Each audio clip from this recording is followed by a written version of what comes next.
one like me. I'm from their claw. There's no one that can match me. My style is impetuous. My defense is impregnable. And I'm just ferocious. I want your heart. I want to eat his children. Praise be to Allah. Are you saying now, Mike the Bike? Lux Vision or No Vision. Powered by Vintage Vanity. Or no.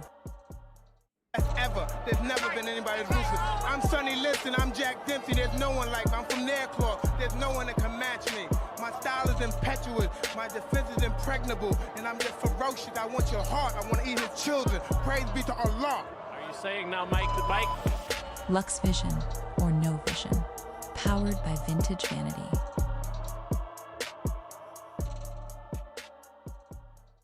Ever. There's never been anybody as ruthless. I'm Sonny Liston, I'm Jack Dempsey. There's no one like me. I'm from their claw. There's no one that can match me.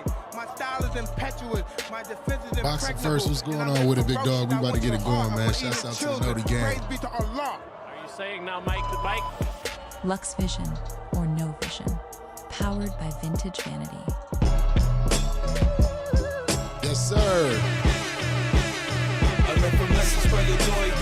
We gonna talk about it, Snakes. What's going on with it? Y2K10s. Boxing first. Big boxing at the dark. Get the message. Come out and get my message. I left a message by your door. You got a Chrome 44. Get the message. Come out and get the message. It won't even be a war. No beef, no more. Get the message. Come out and get my message. I was an itty bitty nigga when Prince killed Dre. I'm a shooter. Axe busy. He made us that way. I spent 7 Yes, and a sir. half. We already hours rolled up and bagging ready to go. Gotta Make sure watch y'all run these them likes niggas up. with Y'all this know it's sticky ass $3.99. Let's get it. 200 grams Shouts out to the on the visionaries. Tell me I can't eat. I ain't trying to hit. JoJo wanted the bitches. I was trying to get my weight up. Nigga get in the way and get shot down straight up. I'm grimy. Yeah, my friends kill my friends like Blackie. He did that shit to him. Get at me. I'm back strapped up again. I tried, I can't change. I'll always be the same. I told my little niggas fuck brain. And any motherfucker down with them to suck me. I'm still mad. I got the green to make a murder scene. If y'all niggas ain't shooting, y'all can't fuck with me. Come fuck with me. I left a message by your door. You got a Chrome 44. Get the message. Come out and get the message. Yes, sir. Big boxing at the dark. Hey, Snakes, I don't know why you thought Conor McGregor was going to beat Max Bless Holloway, but let's get to it. Yes, sir. The rest. Damn, son, where'd you find this? I be here slam, looking him with the brim, sitting on big rims, rocking exotic gym, approaching with caution, grinding and bossing, stunting and flossing, everything costing a whole lot for she. What you gonna do? Cause I'm a problem. How you can't sobbing, lumps in your noggin, knuckles to your face, both jaws throbbing. Bro, what's going on with it? Shouts out to my bro, Athletic Gamer in the chat. What's going on with it? Let's get to it. Big boxing at the dark, y'all. Well enough for long. Shouts out to all the visionaries. And gone. Don't try my homes. It can go there, cause I don't care. This beef, believe me, I don't fight fair. Stump the truth out of lie, punch a hole in the square. Talking all that mess, but are you aware? I ain't skirting, cause I'm right here. We can handle it, yeah. You want a war, we can accommodate ya. How you step on the news or in the daily paper. Family crime, send your homie, your maker. That's how your folk deal with hate. Shawty, I think he wanna Yeah, fight. you want a war, we can accommodate. I said the same thing, Stu. But I don't know what made y'all think Conor would have won against Max Holloway. Let's get it, y'all. One come on, because nobody can get close to me. They're not even close. I'm the best fighter in the world. Big boxing at the dark. Let's get it.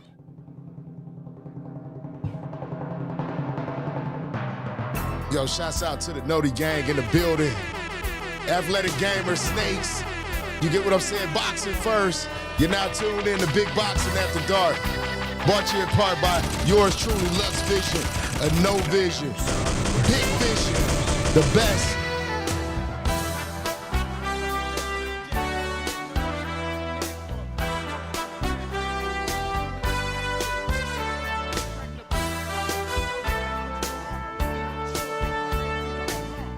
Yes, sir, yes, sir, yes, sir. We back in the building. Y'all could have been anywhere else, especially after that ridiculous, disappointing ass fight that y'all here with me.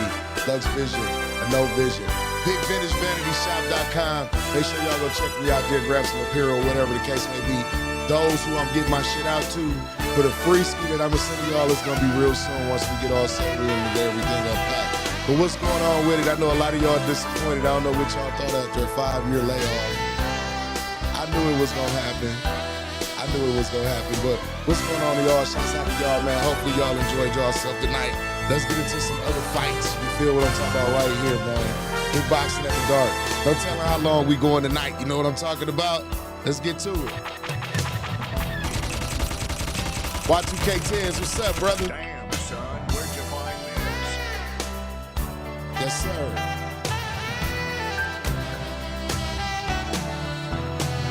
You said Max would have won since McGregor is a drug addict and he's not active, obviously. Hey, bro, man, that knee ain't right, bro. And the way he come off kicking and doing all that goofy shit, like, come on, bro. You ain't been in here 5 years. Max been knocking shit out.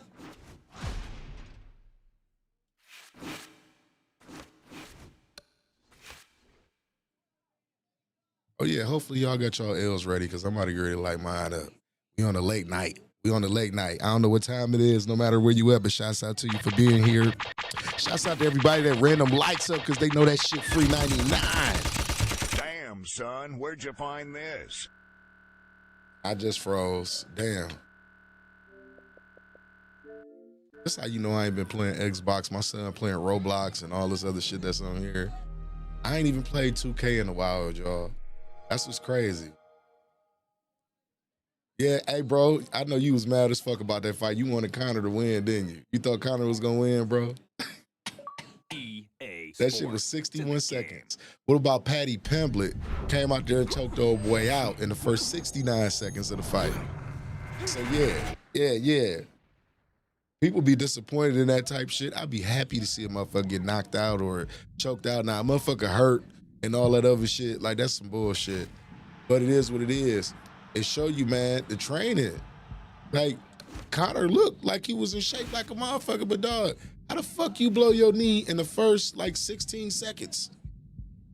Yeah, that choke out was fire because dude was a submission artist. Like, and I lost on DraftKings because I bet that he would win by TKO or KO or unanimous decision.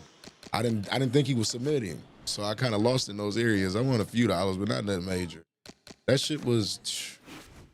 I told everybody Paddy was gonna win. I don't know why they didn't think so. But who ready for Earl Spence next week versus Tim Tszyu? Who ready for that?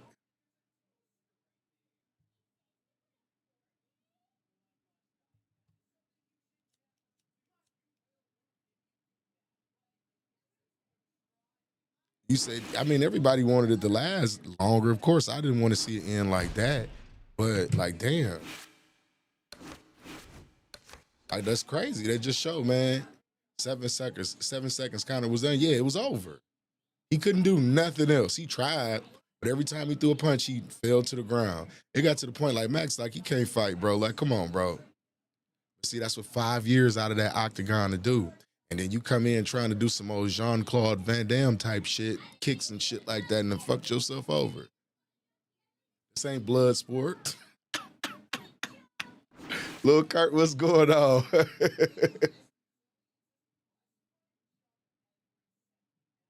I got Spence winning that fight too. Yeah, he come out there like he was in some type of like action, like kung fu flick or something, doing kicks and shit. Like, what are you doing?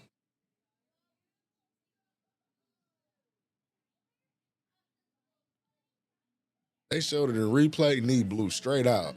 That's terrible. But what was even more sad about it, like, motherfucker, you ain't even want to do no interview afterwards. That's highly disappointing. Unsportsmanlike, all of that shit. Sore loser type shit. It is what it is. It's not Max Holloway's fault that he came in condition and in shape to do that type of crazy shit that he was attempting to do.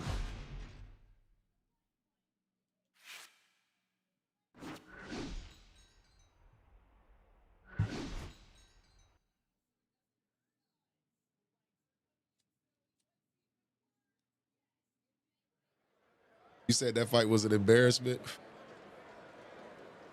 Hey, it ain't his fault, man. He came out there to fight. We'll give him that. He came out there to fight, but what you gonna do on one leg, man?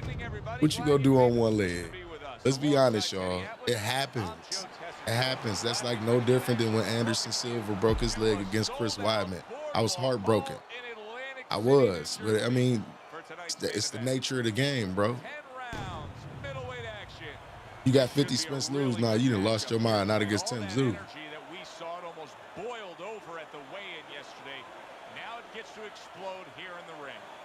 You said he was limping coming to the ring, taking his shoes off. If he was hurt before then, that's unfortunate. That's unfortunate, and that's his fault. He deserved to fucking lose. Because if you hurt and you can't go, just say it. Have him reschedule it. Blaze, what's going on with it? Yeah, what's going on with it? Shouts out to all the visionaries in here. I don't know, man. I have bad luck betting you, bro.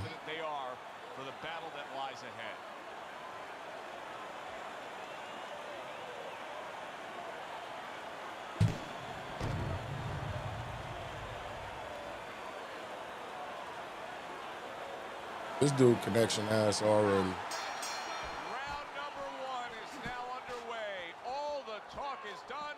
It is simply time to fight. Nice.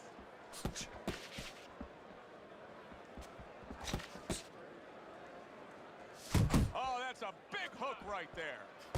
The Sandman showing you that sublime skill right now with that two-punch combo. He tried to nab him up top. Come on, man. This dude connection is terrible. The Sandman's defense is never good. Look at how easy he's able to block those punches. Lands the left after setting it up with a jab. Quick snapping hook, and it does damage. Here's a moment here as you see the step back counter punch where you realize this is the swing science, not just some raw savagery swinging out there. Look at the little subtleties here, Joe. What he does is he forces him into a position to stop the punch. And then when he stops, steps back, makes a miss, and comes right back. Yeah, Conor McGregor just lost. He broke his knee in like the first 6 seconds, Blaze. But his knee popped out. Body!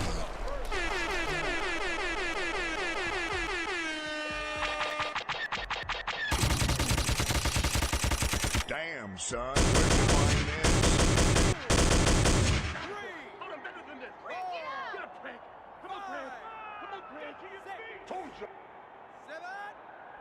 He got 30 million to go out there and break his leg the first 6 seconds. That's ridiculous.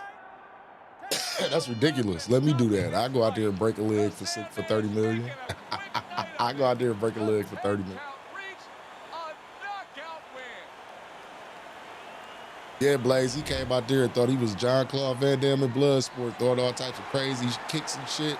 It blew his knee straight out.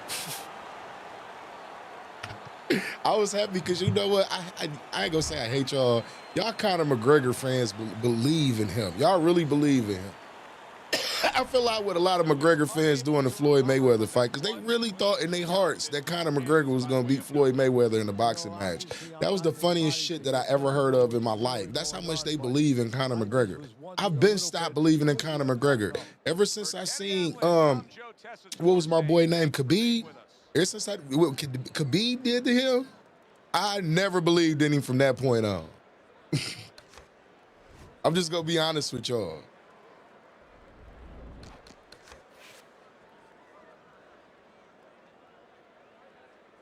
Exactly, David. Exactly, David. But like y'all Conor McGregor fans are like really like a real live cult though, for real. Y'all believe in him. Y'all really believe that after a 5-year layoff, he was gonna come back and beat up Max Holloway? Y'all believe that?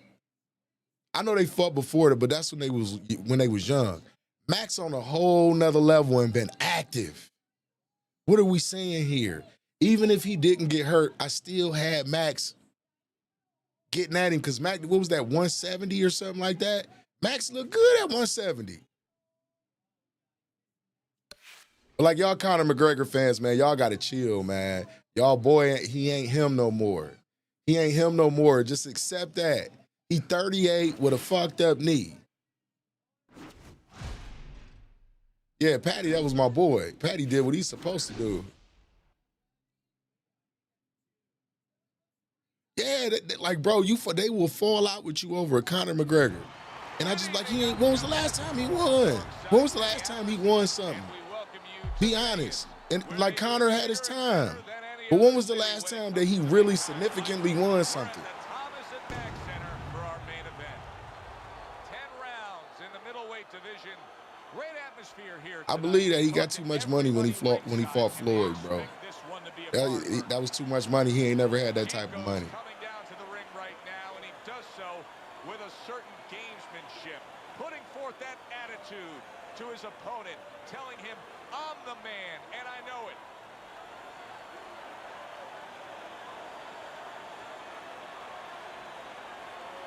You said if he would have never came out with that kick, it would have been a striking match. And I'm telling you, in the striking match, Max Holloway got hands. He got some of the best hands in the UFC, and he been active, knocking motherfuckers out.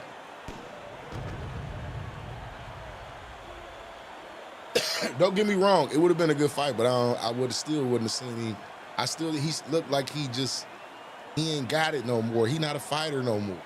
Let's just be honest. Could we say he's not a fighter no more? He's an entertainer. He's not a fighter no more.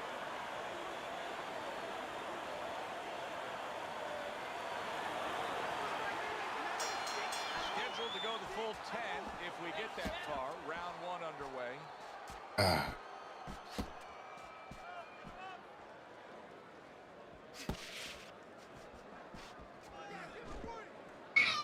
Good block there by Chico.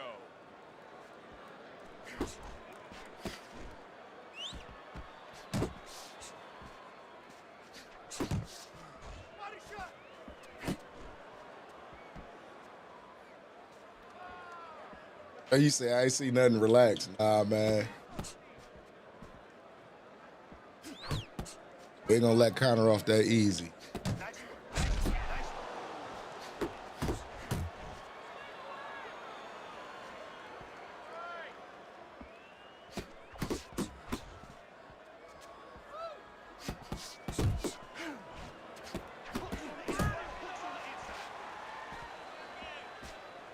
Reaching the halfway mark of this round. The Sandman swinging and missing like he's at bat right there. That punch was nowhere near his opponent. More than one punch downstairs, that can be damaging. Defense can turn into offense. The counter punch by Chico. He has his target. He lands a straight right.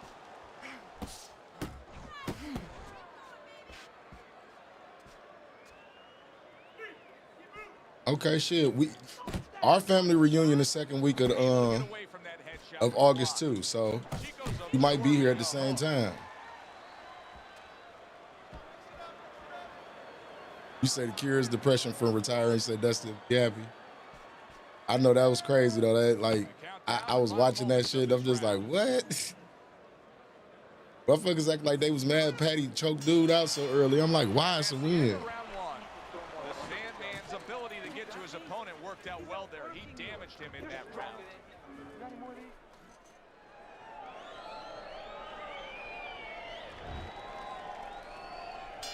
Here we go. Round 2 is underway.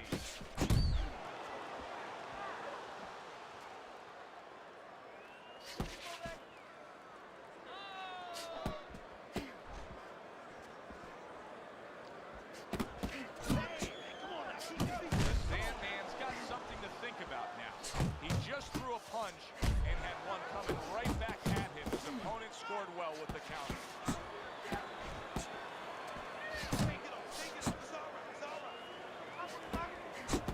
Chico's putting forth a great combination there.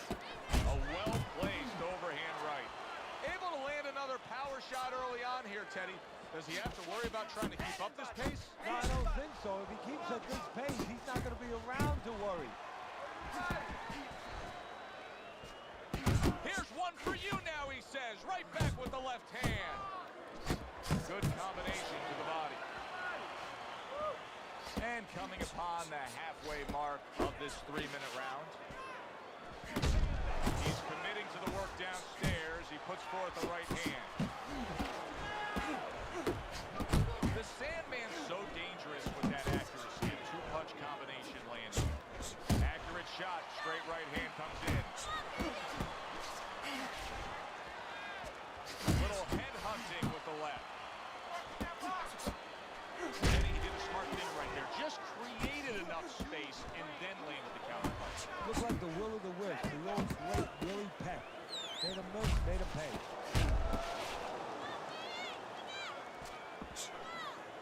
And you see he turned defense into offense, comes back with the counter punch. And that's exactly what he brings to the game. He makes you miss, he makes you pay. And he makes you think twice about throwing a punch later on. Chico's hitting the mark right now. How precise was he there with that three-punch combo? So it's the end of the round. And as both men head back to their respective corners, Teddy, it brings up a good point that's many times not talked enough, but the culture of a corner and how guys conduct themselves. What was always your Hey, man, you still in here begging like a groupie-ass bitch? Get your ass out of here, bro. That's a trainer. You can't have too many cooks. I don't care. I keep telling you, do what you do. Powered by Satan. What's going on with it? Got a goofball in here. Who won't get off my bell head. Get the fuck out of here. You can't have guys that I don't argue with niggas, man. Where my mind's at, man? It's about time to get him up out of here anyway. like the fighter does on the outside. And everyone has to know what their job is. The Sandman's punch didn't come close. Good defense covering up down low. The Sandman's combination punching is working well here. That's the clean shot with the left hand that he was looking for by Chico.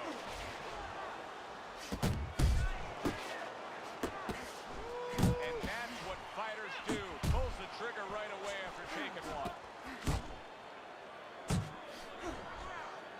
How about a return to sender with the left hand? Good scoring shot. It was a straight right. The Sandman's coming through now beautifully. That's the combination punching. There's something wrong with him, man. Now this is exactly what I love out of an offensive fighter, Teddy.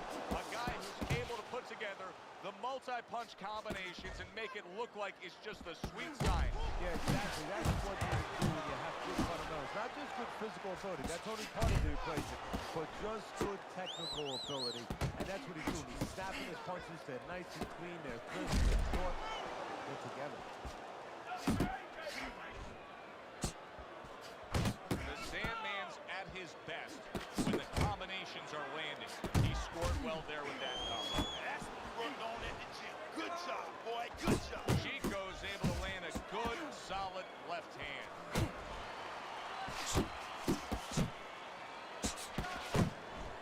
The Sandman's the kind of boxer that wants to do just that. Find the target, get the combination working, land both punches.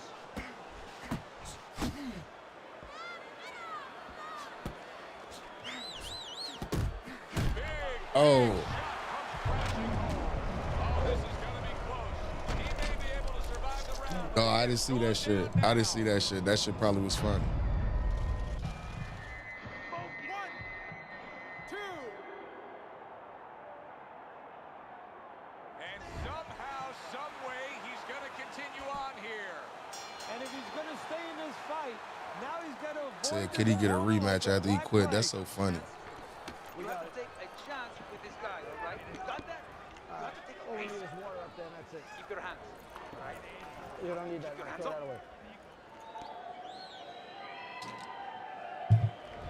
Our first chance to take a look at Teddy's scorecard here as round number 4 is underway. Tucks those elbows in, blocks the body shot. The Sandman's fighting a completely different fight right now. He went down earlier, and you can see that he's just throwing that strategy, that original game plan, right in the garbage. Well, he's showing you that he's a thinking man's fighter. He had to make an adjustment. You know, he would have had no chance to survive and to later win this fight if he stayed with the same plan. He had to come up with a little bit of a change. And that's exactly what he's done.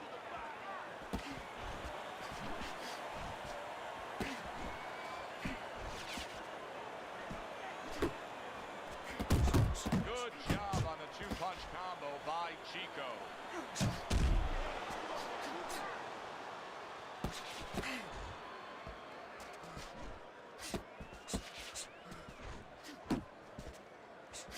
And another right hand comes in.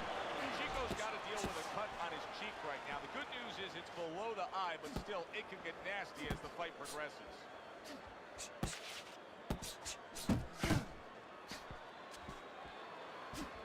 Good combination by Chico. He takes a shot and then commits to giving one right back. Counter punch up top.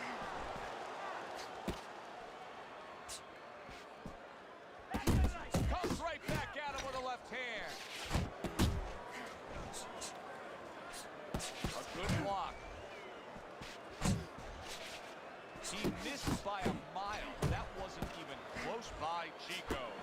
Great pace to this fight, Teddy. These guys are not coming out of fifth gear. Nobody's slowing down. No, they're fighting a 6th, 7th, and 8th gear. Up top with the right hand. Chico's got to find a way to land more of these punches. It's okay to throw Yeah, punches, because, man, I told y'all, the gamers are pathetic nowadays. Space is it. He's in space. He's too far away. He has to get the right range. Round number 5 has arrived.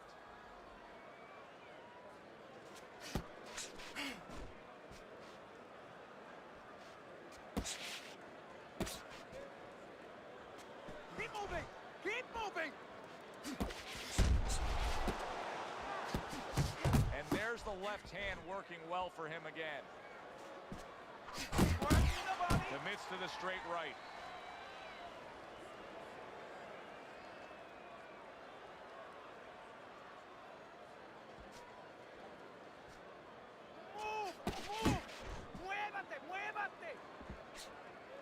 And you see what he can do when he sends that right to the head. That straight right unable to connect. Oh, God! The Sandman's doing well here with that 2-punch combination. Good step back counter punch there. Beautiful. The Sandman's head movement is really a factor in this fight. I mean, who would have thought it? Just one of the aspects of defense would be such a big key to this fight right now. Yeah, it is. And his opponent right now... What's going on with Armin? Matter of fact, he's starting to drown himself because he's going more and more head hunting.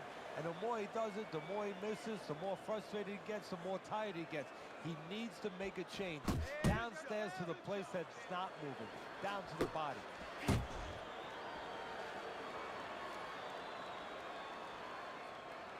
That's okay. Let's go!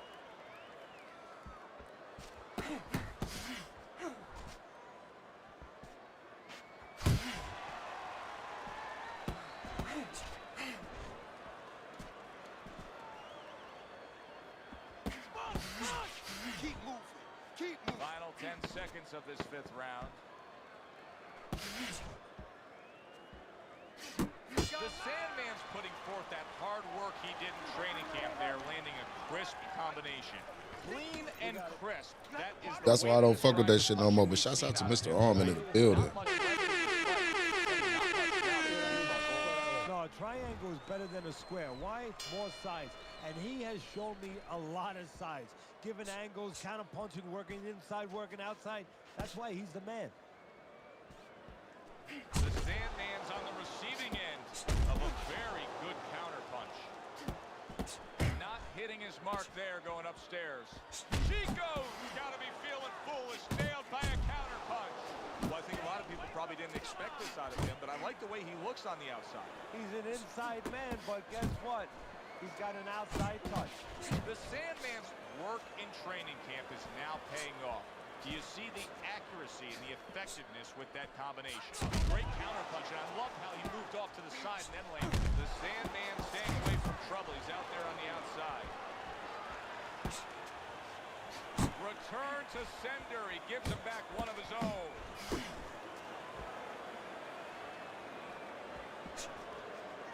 Halfway through this round, and a well-placed combination by Chico.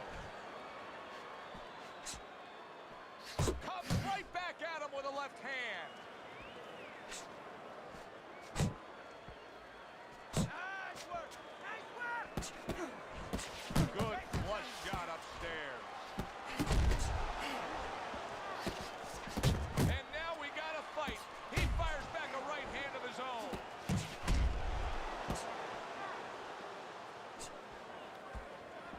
Yeah, I beat the shit out of Grimms there every time, yo. Matt Porter, I beat the shit out of him. He just throws nonstop.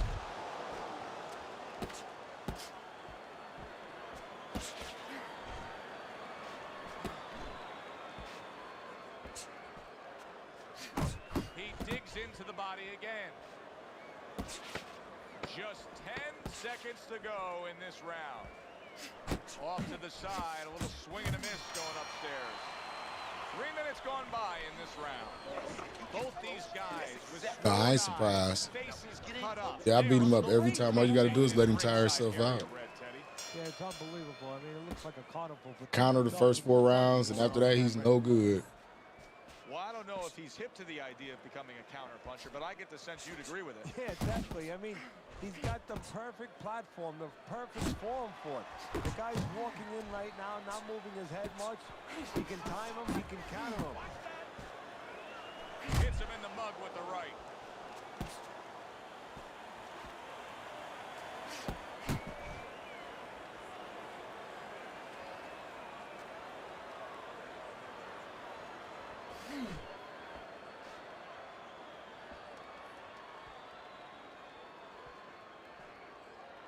Green light, what's going on with it, bro? Hammers, you gonna fight, Rick?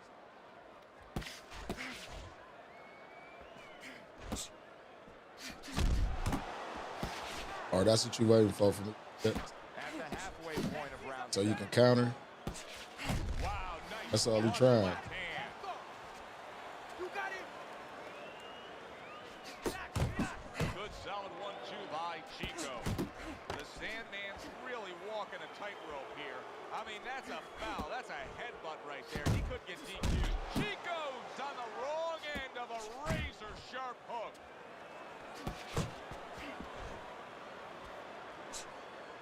The Sandman's putting his punches together now. That's a nice combination. Chico's left, landing well. The Sandman's doing exactly what he wants to do. He's an inside fighter, and he's getting right to the inside in these middle rounds. Yeah, exactly. He knows what to do. See, that half of it is get to where you need to be. The other half is do what you're supposed to do when you get there. He's doing both. Keep moving. Gotta be. See those coming. You gotta let your hands go. You have to. You have to be busy. This guy is beating you. If you throw 3 or 4, there you go. Yeah, he ain't here begging to fight, or he said he gonna post my family. I told him, go ahead.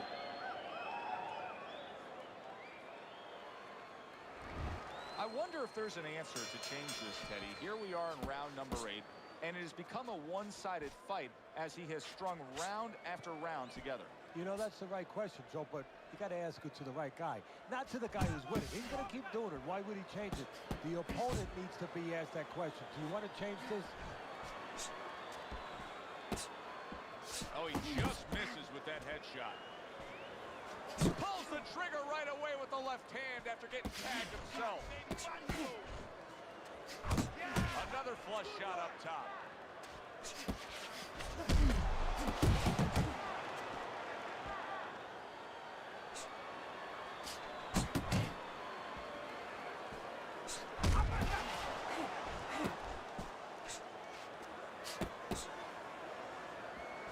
Able to dismiss that body shot. Chico's been able to let loose. He's throwing punches. He's just not landing enough of them. Well, he's throwing him from a little too far away. He's not getting into that punching chamber. He's starting to launch him just a little too soon, and his opponent is warm. Scores with the combo to the head. That is a big right hand after eating one himself.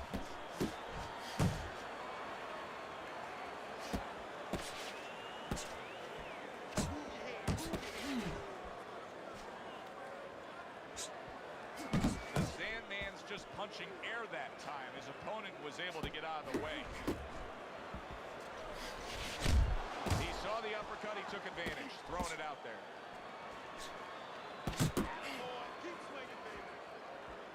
Scores well to the head with the right hand. Keep moving. Keep moving. Finish with The Sandman's way off the mark. That punch didn't have a chance.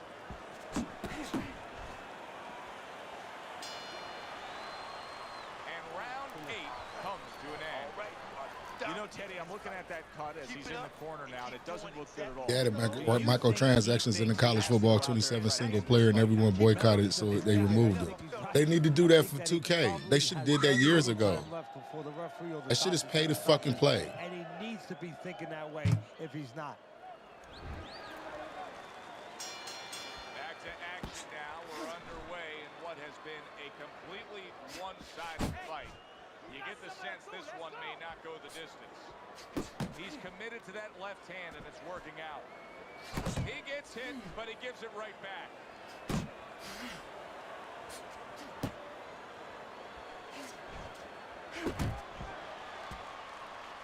How about that left hand?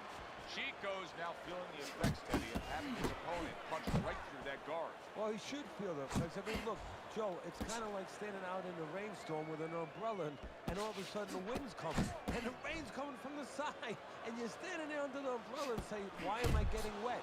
Well, you're standing there covering up. The punches are coming from the side. They're coming from all angles. You're going to get wet. You're not always protected.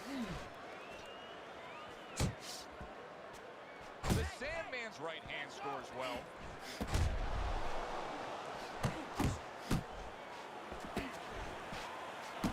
Nice work.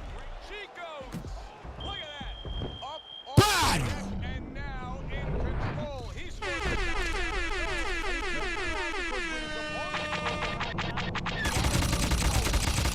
Damn, son. Where'd you find this?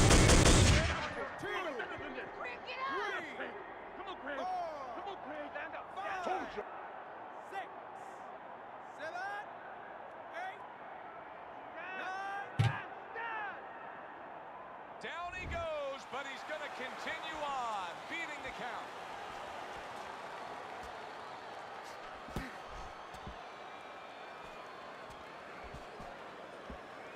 The Sandman scoring with that right hand.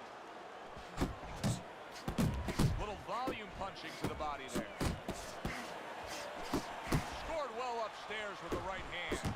I like the way he looks right now, Teddy. Just taking control of this fight. Well, you know, the opportunity was given to him. His opponent was leaving him alone, and he figured, hey, somebody's got to be the boss. Right now, it's that simple. He's being the boss. Took a shot. Now he gives a left. There is hardly a doubt as to what this result will be. I know anything can happen, but all that's happened all night long is one guy punishing the other. Well, it looks like Kobe Bryant on a good night when that basket is 20 feet big. I mean, he just can't miss. They meet up one more time. The last round has arrived. Great work offensively, landing that combination by Chico.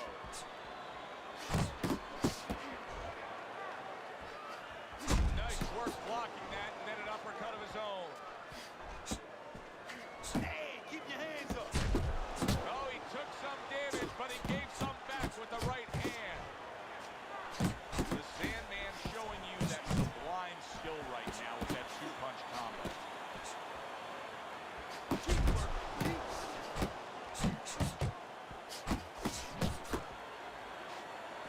Well off the mark by Chico.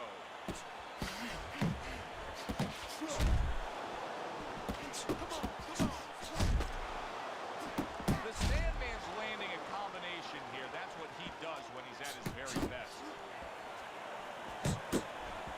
Chico's defense is paying off now.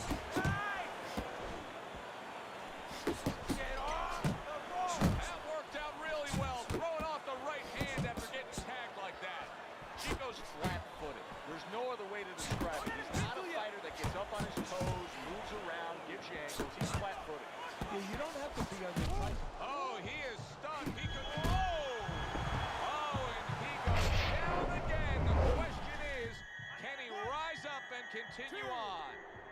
3, 4, 5, 6. He's a fucking body. A fucking body. But he still has to impress and move forward here. Yeah, I applaud him. I give him credit. But I also recognize that he's in good shape. That's one of the reasons he got up. Takes one to give one. Uppercut in return. And now committing to that. He is not in good shape. Oh, and there The body.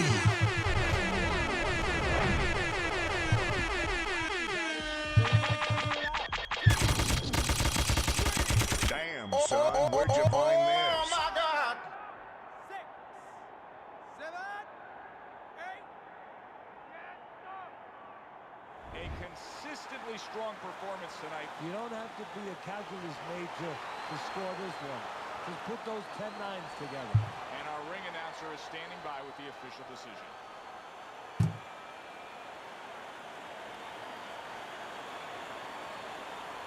He had me busted up pretty good, though. Shouts out to Risky Uppercut. Seemed like he was destined to win throughout the fight. Teddy, your scorecard showed that, and the judges agree. Unanimous decision. Yeah, he was destined to win because he kept using that jab all night long and outworking his opponent. For Teddy Atlas, I'm Joe Tessitore. That does it ringside. We'll see you soon.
Mr. Detroit been on. He don't be on like he normally do. Motherfuckers probably got a job or something, bro. But Mr. Detroit be on. Green light.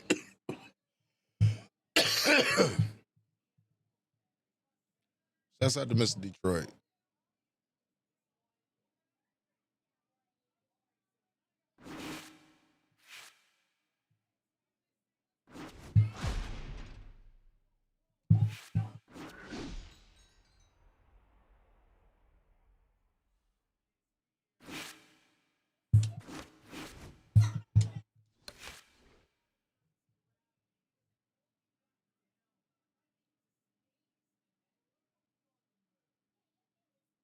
But how everybody Saturday going besides Conor McGregor losing? I know y'all McGregor fans is mad.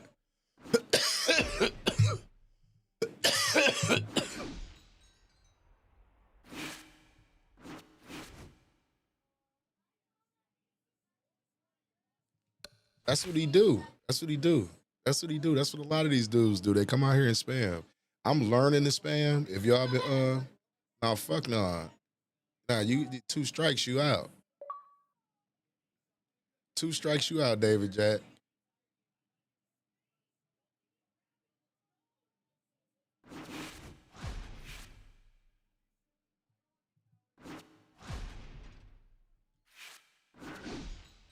That's what I said, Mr. Roman. I don't know what they was thinking.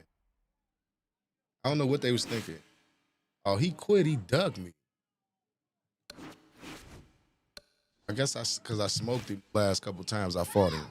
All that lean back bullshit.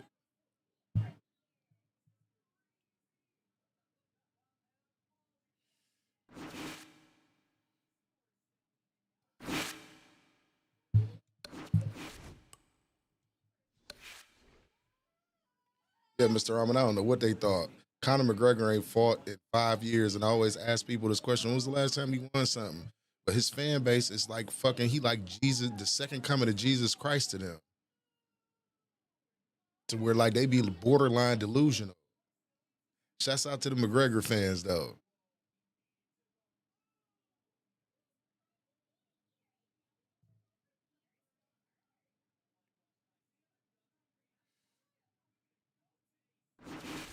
Yeah, his leg broke. He tried to do some Van Damme type shit in the beginning of the fight.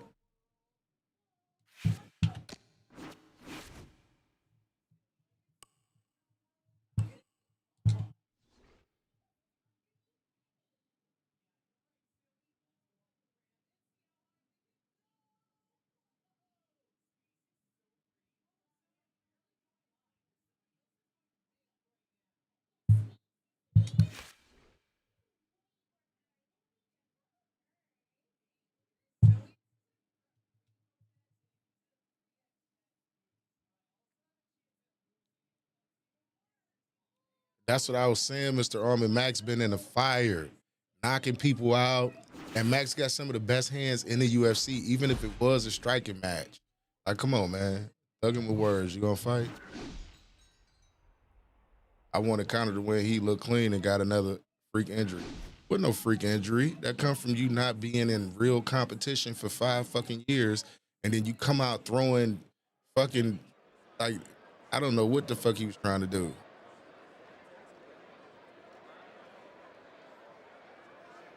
Yeah, he did look in good shape. I said that. What's going on with Antonio? He damn sure looked in good shape, David. Our main event should be a good one tonight. 10 rounds of middle. They gave him $30 million for that. I need to go in the ring and break a leg. They are primed, coming off a very intense and passionate training camp.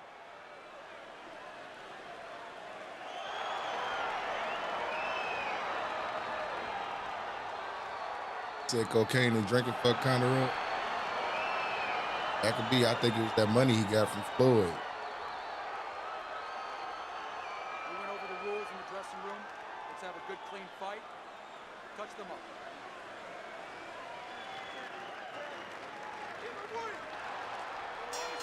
Well, they've been waiting for this moment, and now they get it. Round 1 underway.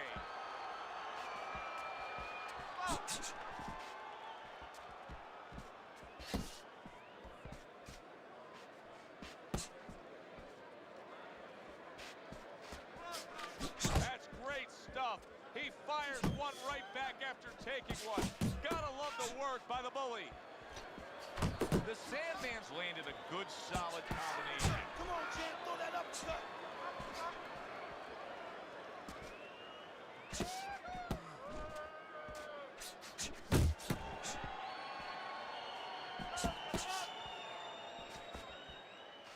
The bully's gonna think about the next time he throws a punch because he just got hit by a good, solid counter.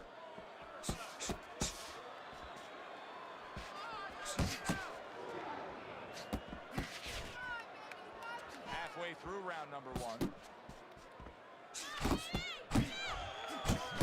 The Sandman's 3-punch combination there is going to impress the judges.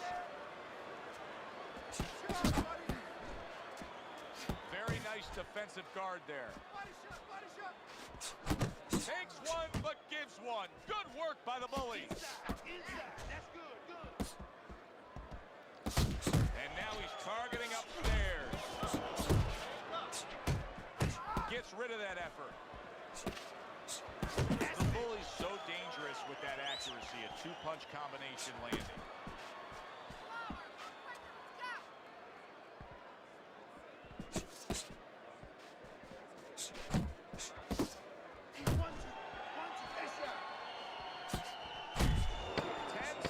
To go in this round. The bully's right hand scores well that time. This round comes to an end. A round in which this fighter... I might not last 20 seconds, but I'm a millionaire afterwards. I'll tell you, what advice Said if I was a gimmick. to him if you're the trainer? Well, first of all, deal with the psychological part. What's so crazy is that motherfucker, he didn't even want to do an after interview in the octagon. Don't let him get discouraged because even though he's not going to say nothing, in his head he's starting to get discouraged. Just say to him, hey, listen, you're going to catch him. Let's shorten him up a little bit. And you know what? He's moving his head, so go to the body. Because now you're going to hit him a little in the body because the body's not moving.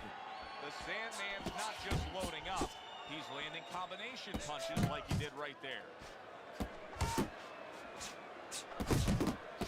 They trade shots. He comes back with a right hand.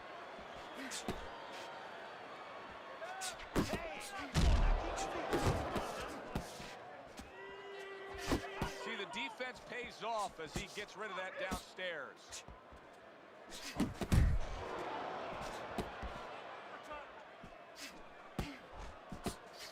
Teddy, I've heard you say it a million times early on in a fight. If there's any one piece of good advice you can give, it's start depositing it into that bank. Go to the body. Yeah, because the interest comes later. And you're going to see the payoff in the late rounds.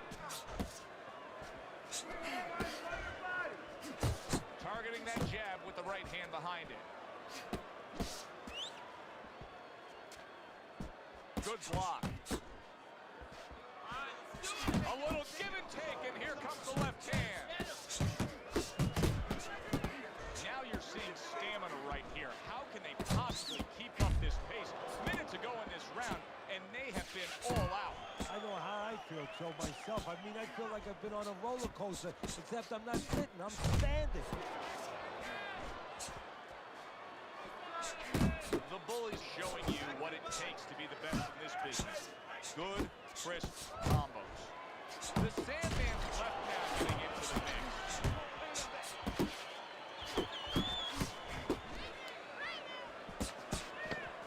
Final 10 seconds of round number 2. There's the headshot, but he parries it away. And this round comes to an end. A round that was highly entertaining. They put forth a non-stop effort. Well, that's the styles that they figured to bring to this fight. Both guys with good motives. He took a shot, but he gives one of his own. A left hand scores. And he just turns that hook up top, and it does damage. He took a shot, but he came back with a right hand of his own.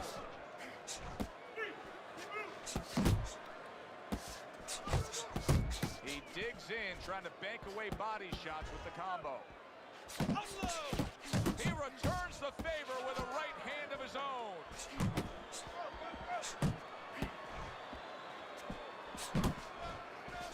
Doubling up the jab now. Forward, forward. Keep the distance. Not able to land the uppercut. Let's go out there now. Come on, now, let me see.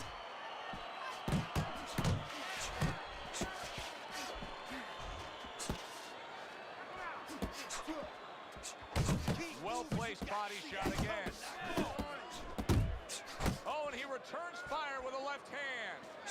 The Sandman's been having great success with these combinations, Teddy. Well, there's a reason for it. He's using his jab to start it. And then he's letting the punches go, letting their hands follow. More than one, and it's just what he wants. He comes with the straight right hand. That hook was well off the mark. The Sandman's combination punching is working well here. Right on the mark with the hook up top. He scored well after being hit himself. And you see what he can do when he sends that right to the head. Good exchange. Good, solid right hand lands. And that's the end of round 3. You say how warm Tyson Fury got to get? Conor was the best at selling pay-per-view, but after he got that big payout for Mayweather fight, he just wasn't the same anymore. Had no hunger. I don't know why he wants to fight. Just ride off into the sunset, you rich. I agree with you. I agree with you 1,000% on that. That Floyd Mayweather fight, he got too much fucking money, bro. Say this Zuffa shit is ruining boxing. I don't know. I don't like some of the things that I don't like Zuffa. I don't like the way they treat their own fighters. So We'll see what happens. Shakur just signed with him, so let's see what happens. Well, it's early on, but already a commanding lead. Banking rounds away on Teddy's scorecard, up 3 rounds to zip. The Bullies not throwing the power punches, Teddy. What would you say to him? Well, first of all, I would say to him, what do you think, that he's going to make a deal with you? If you don't hit him hard, he won't hit you hard? No, it doesn't work like that, my friend. He's going to get confidence now. He's going to take advantage of this. He gives as well as he takes. You saw it on that exchange. The Sandman's the kind of boxer that wants to do just that. Find the target, get the combination working, land both punches.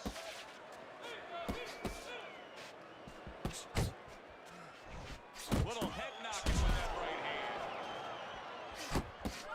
Oh, fuck it. You want a body slam? We go body slam.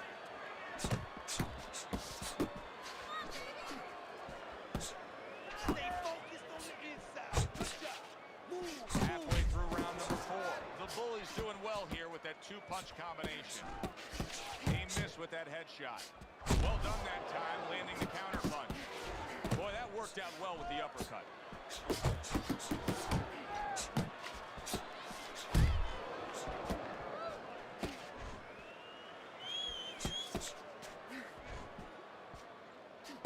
Banking away those body shots.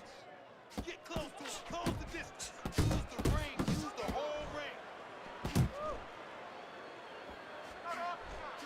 The Sandman's doing a nice job being comfortable on the outside. Doing very nicely, staying way out of range of danger and utilizing his jab. And usually he's a guy, if we were talking about fastball, he's a guy who likes to be in the paint. Hit some layups, do a little dunking. Hey, he's got a jump shot. Combo lands to the head. Oh, and he's got something for him himself, and it's a left hand.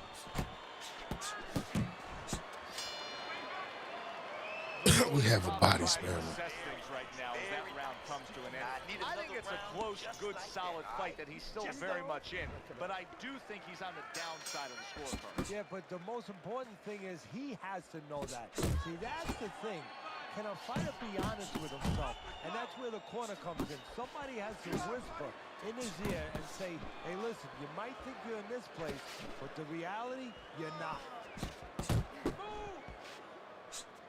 Takes one to give one. He comes back with a right hand. Some serious damage done on that power shot to the head. Dropped his hand, paid a price.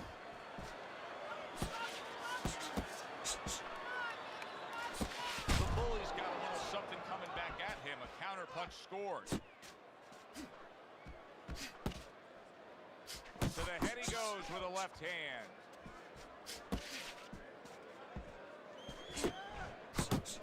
The Sandman's doing what every trainer wants to see their fighter do. Land punches in bunches. The combination lands. Halfway into round number 5 here. The Bullies got a cut. It looks like it's below the eye, on the cheek, but it's something that needs to be monitored. Relax. Gets rid of that body shot.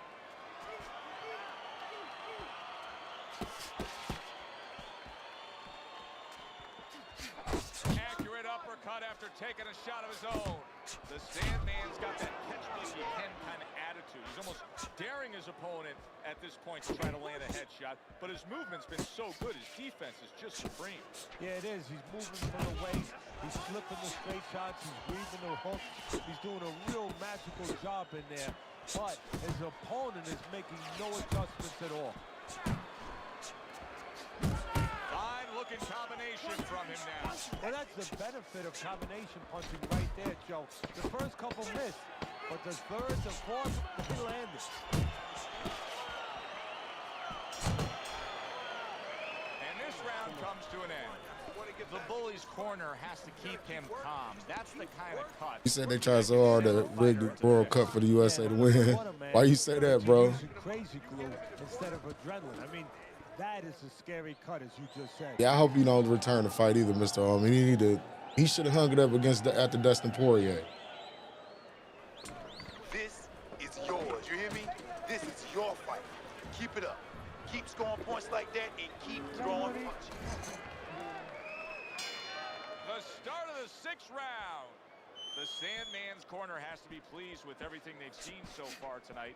Consensus ringside is that this is a one-sided fight, that he's in complete control on the scorecards. Yeah, well, he's having his way, and it's not going to change unless he gets a little cocky here. If he starts looking for maybe one shot instead of putting them together the way he's doing, maybe it allows his opponent to have a little bit of hope, a little ray of hope, get back in this fight. Good, clean shot, returning fire. Well done by the bully. And now he's targeting upstairs. The Sandman's very much being tested here, even though he's likely up on the scorecards. He's getting a real test.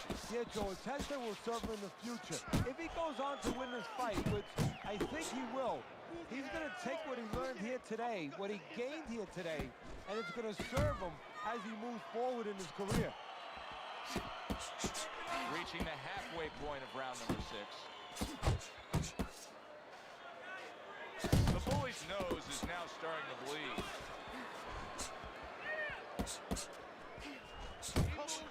Keep moving.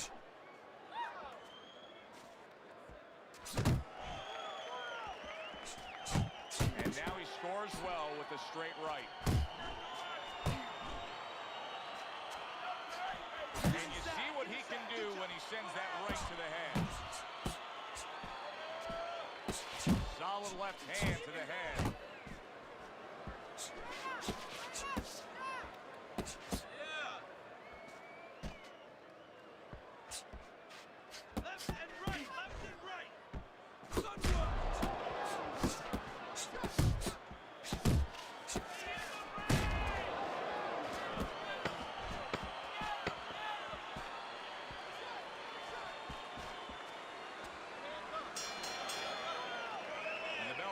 Signifying the end of the round. Keep that jab. The Sandman's well conditioned to the realities of this harsh business of boxing. But even though we know what we've seen out of some ringside scorecards through the years, I'd be shocked if everybody doesn't have him ahead in this fight right now. Yeah, but never be shocked in this business because you never know with these blind judges sometimes. I hate to say it that bluntly, but time and time again, you just get shocked when you hear the score at the end of the night. So a fresh round is underway, but is it a fresh fighter? The bully's corner is hoping so. Based on what we saw at the end of the last round, who knows? Well, his corner should also be hoping that his opponent across the way doesn't come out here like the executioner to get this over with, because if he does, I think it's over. And a power shot lands, and all of a sudden it turns the tables. A little slow with that jab, and he got caught the right hand. Takes one, gives one. The right hand scores well. The bully's gone into a defensive shell, but that shell has cracks in it. Yeah, it does, and the reason why it's getting cracked is because his opponent is confident that with those earmuffs on, you know, going into that peekaboo defense that he is, he knows he's handcuffed, so he's putting together 3, 4, 5 punches where normally he would only throw 1 or 2. He worried something's going to come back. Halfway through this round here, and now he's acting like a fighter, coming back with the right hand after getting scored upon. Scores up top with a left. Couldn't hit the elusive target with that straight right. The Sandman's putting forth that hard work he did in training camp there, landing a crisp combination. Great round now, back and forth. He is body.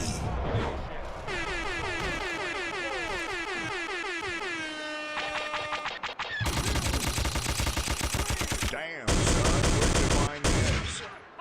So now the question becomes, after that knockdown, and he has gotten up, how does he survive?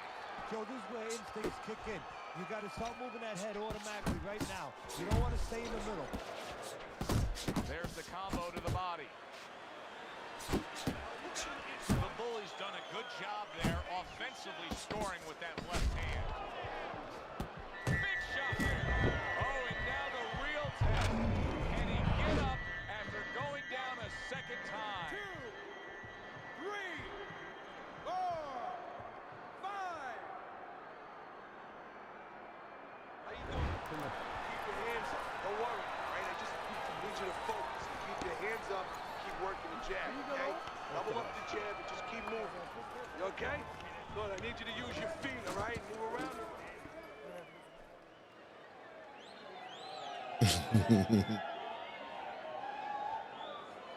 All right, breathe, deep breath. Get some more. Overturned it because Donald Trump got involved. Shakur looked like a future all-time great. Now listen, you threw a wide. So 7 rounds have passed us by, and this is a completely one-sided fight. The Sandman's been scoring knockdowns consistently. He's dominating this. The only thing he can do now is close the curtain with a knockout. There you go. Good looking right hand after he got hit. The Bully's picking up right where he left off. Remember how he finished that last round? Yeah, he really finished strong, really fast. And you know what? This is a thinking man's fight. I know a lot of people are going to say Teddy's just an aggressive fighter. No, he understands, and his corner understands that his opponent only has 60 seconds to recover, and they're jumping on him, figuring that their opponent hasn't recovered.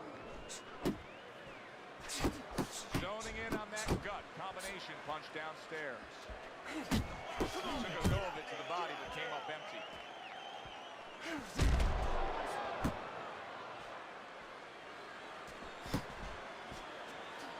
The Bully's failure to get away from his opponent's right hand is really the difference in this fight. Yeah, it is. He continues to get hit with the same punch. Needs to slip to the left. Not able to land the headshot. The Bully's hit by a counter punch there. And now he brings the left hand upstairs.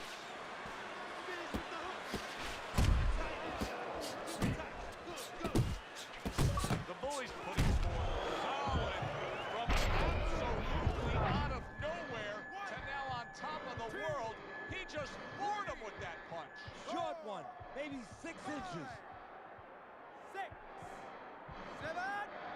He's a body. Get him the fuck out of here.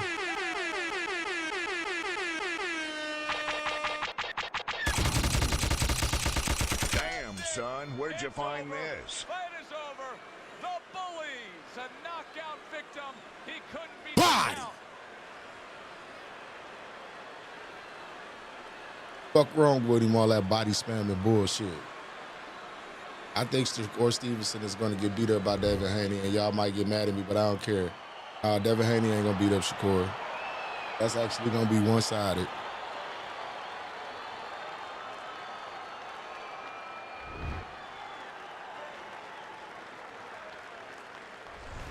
It's late in the fight, and it looked like we were going to get a decision out of this. The Sandman's power makes it a knockout. Reminiscent of some of the great late knockout fights in the history of this sport. For Teddy Atlas, I'm Joe Tessitore. Have yourself a great night.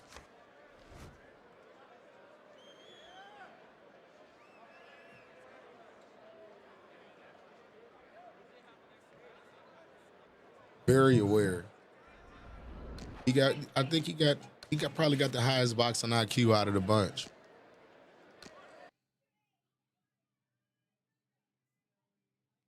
That's what I'm saying. That's all he was doing.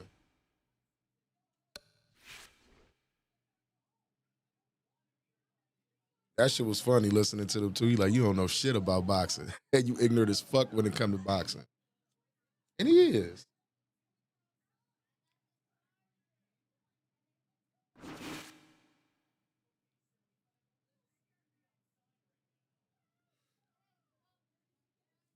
Should just chill.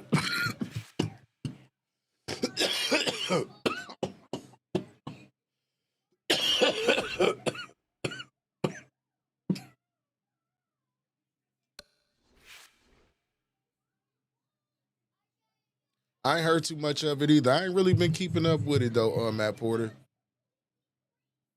I don't think any of them niggas ever fighting. Lil Kurt, yeah, it's looking like that though. But they say Shakur and Devin, now that there's Zuffa boxing in there, they gonna throw some money into that shit if they make that fight happen. Yeah, Unc should have just fell back, Matt Porter.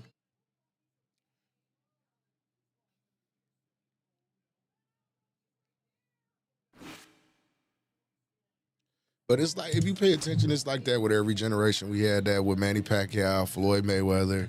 Shane Mosley wanted to fight Mayweather. Miguel Cotto wanted to fight. It's about timing in boxing. I don't agree with it, but it's about timing at the end of the day. But at this point, all of them dudes, they know if they have a fight, it'll put asses in seats and they'll get a payday. So I don't know what the fuck they waiting on. Especially Tank. He can come back and fight either one, and it's going to be a sellout.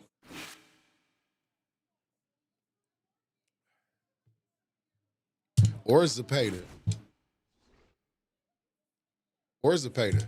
He beat Teofimo Lopez with a counter jab. That's the bad part about it. He lightweight embarrassed T.O. He wasn't lying about that.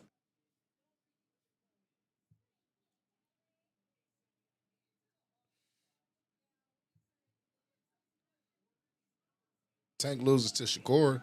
I think Tank knocks Devin Haney out.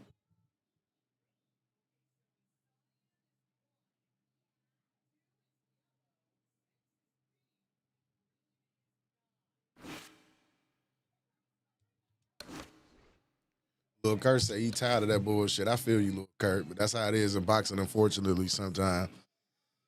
You don't get the fights that, like back in the 90s, you got the fights that you wanted to see because they went by the rankings and they really fought. But now dudes just like pick and choose. It's not by like the ranking.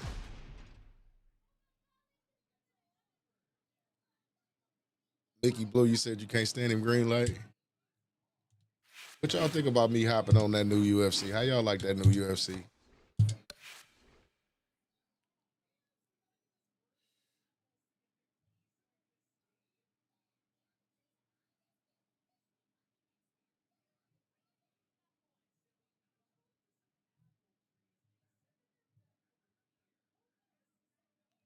Yeah, it is. That's why I say it ain't nothing like it used to be, because back then, if you had the belt, you was fighting 1 through 5 in the rankings. And any one of those dudes was nice. But see what it was, this is what it is. And like, you can blame him, but you can't blame him. Floyd Mayweather, for example. Floyd Mayweather fought everybody that they put in front of him back in the day. And when he got to a certain point in his career, he picked and chose who he wanted to fight. So everybody felt like they had the right to do that type of shit. Like, no. Like, I respect people who try to go unify titles in weight classes, which I believe they need to get rid of a lot of these titles and just have one unified belt in each weight class. But dudes don't be on that trying to see who the best now. It's all about a payday. Motherfuckers, Floyd Mayweather fought because he loved boxing. He grew up in it. Of course, he wanted the money, but in the beginning, it was all for the love of the sport.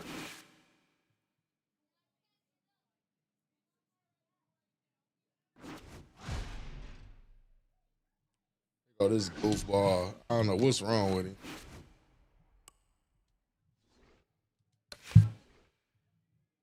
Right now, be a Hall of Famer, though.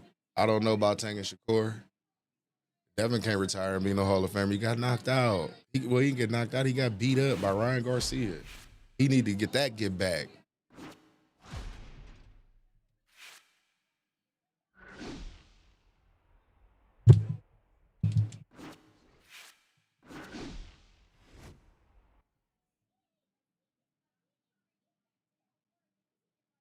You said still an embarrassment, Matt Porter. You said Devin to accomplish. Man, he got that L on his record, man. Got beat the fuck up. We saw it. Can't unsee that. He got to go get that back.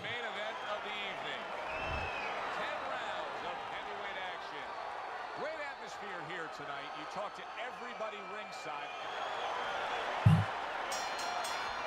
Opening round scheduled for 10.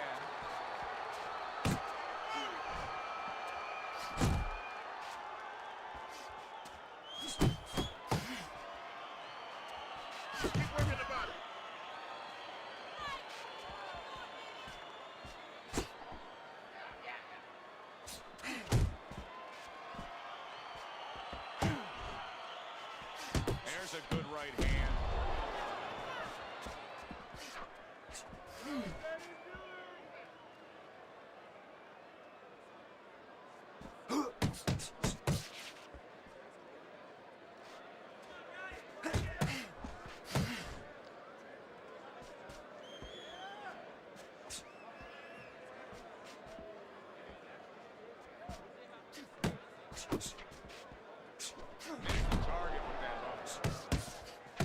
seconds to go here in this round.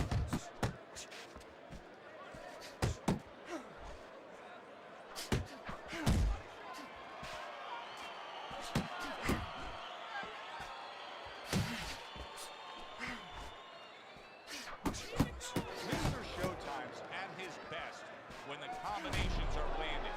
He scored well there with that combo. Covers up nicely, gets rid of his opponent's body shot. Not much action as he just ties up. And now we got a fight. He fires back a right hand of his own.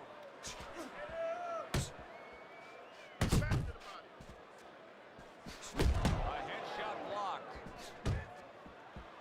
A sharp jab by Jackson. Final 10 seconds. Keeping his hands up, getting away of his opponent's effort.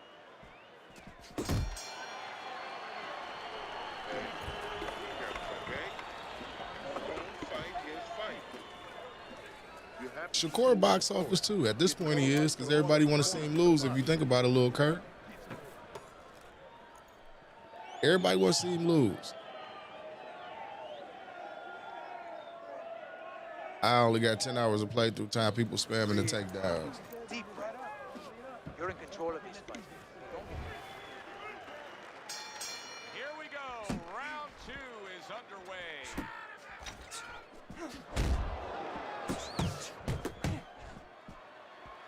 Frustrating his opponent with great defense. Well placed, straight right hand. I like the way he went to the body with that hook. Oh, very nice. Smart counterpunch there. Yeah, that's beautiful. You make the guy miss, you make him pay. Good combination to the head.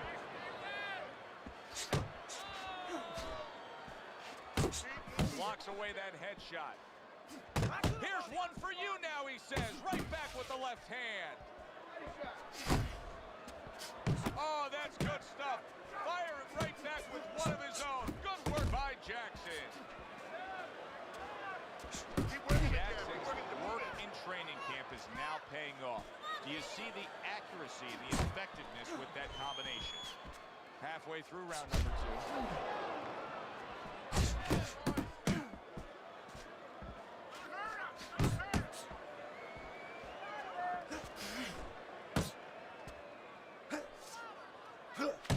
Able to cover up along the belt line, blocks that one.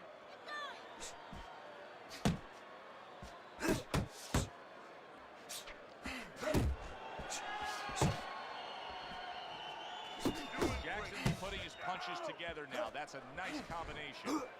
Keeps his hands up defensively, protecting the head.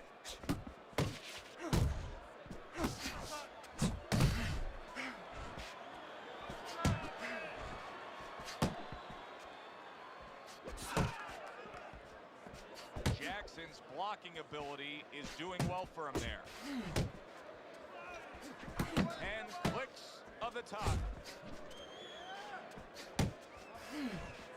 Do that again. Mr. Showtime's ability to get to his man paid off well there. He damaged him in that round. You're losing this fight. You need to throw and land a big shot. Knock this guy out. Up there, that's it. Decent. You don't need that. That's because Miller Lite's a bitch who glitch quit on me, and I don't play glitch quitters after they quit on me. But I mean, what you holding his dick or something? You holding his dick or something? That's what I'm trying to figure out. Why you in here talking for another grown man? Don't worry about why I'm not fighting him. I don't want to see you outside of him, okay? Just fight. And round number 3 is underway.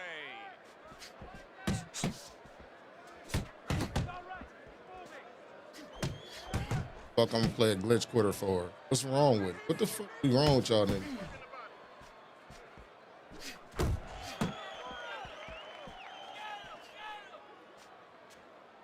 Got his bill hit all on his tonsils. I don't know what's wrong with him. Talking about Miller Lights. Fuck out of here. Yeah, I'm talking to you like that. I don't even fucking know you. You ain't here dick rotting. That right hand over the top lands flush. And right from the start, he's throwing the power punches and landing them. I think he Fucking cocksman. That's what you sound like.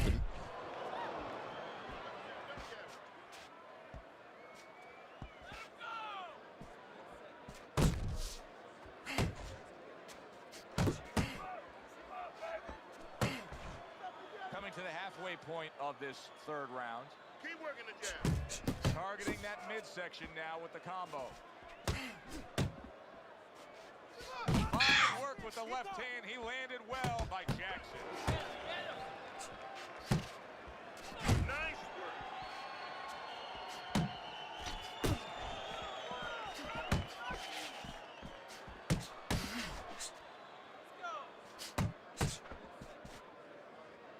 Now he ties up there.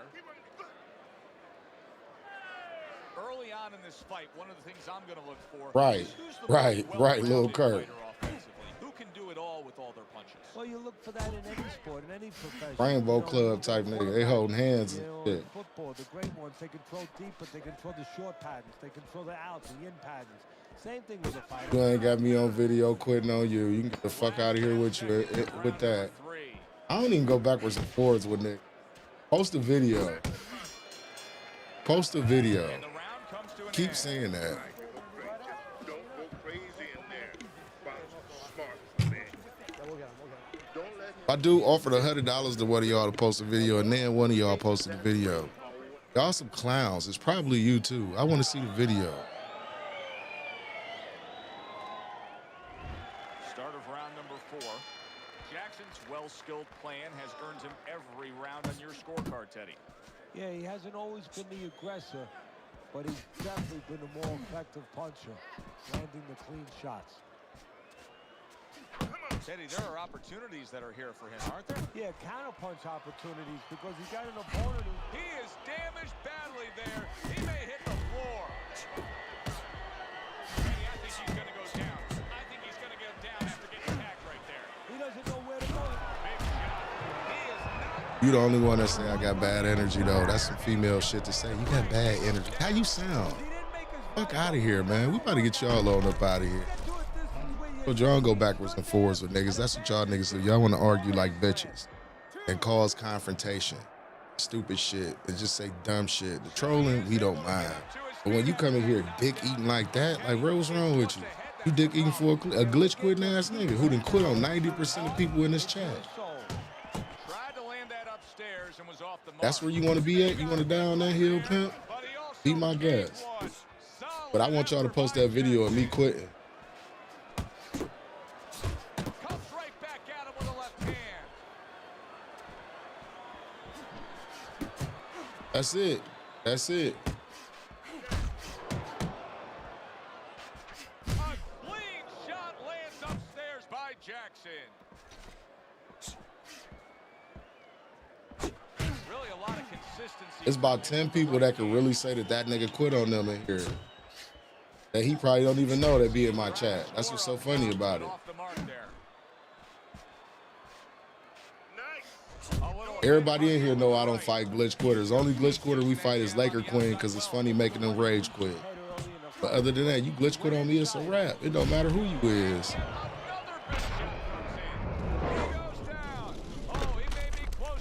Never seen me quit. Tell him again, Antonio Gamer. Dudes is weird. I be live most of the time. I'm playing this shit. Even offline, I play this shit. Take my L's and everything. Ain't no quitting. What type of shit these niggas be on?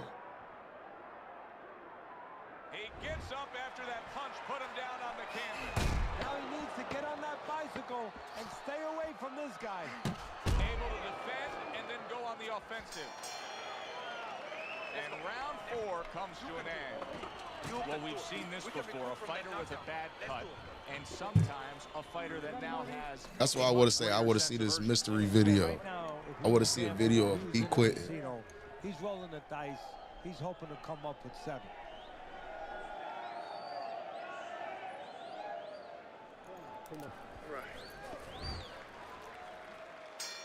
I don't know that there's any hope here as we start this new round. He's been knocked down numerous times already tonight, including the last round. And I'm sure on that fateful night with Corrales and Castillo, when Corrales had already been on the floor 2 times, his mouthpiece was out, it looked like it was over.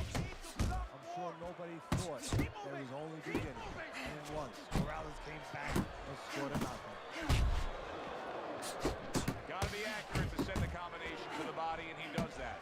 And Mr. Showtime's making for a clinic here in combination punch. punching. Well, the first couple punches here, Joe, they're throwaway punches to really set up the payoff down the road. You see the third punch, the fourth punch, the fifth punch, they're the ones that wind up landing. Able to time that left hand and score with it. And he returns on that exchange. And now he's targeting upstairs.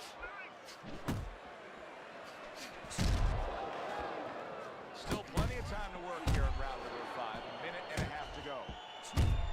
Nice work with the overhand right.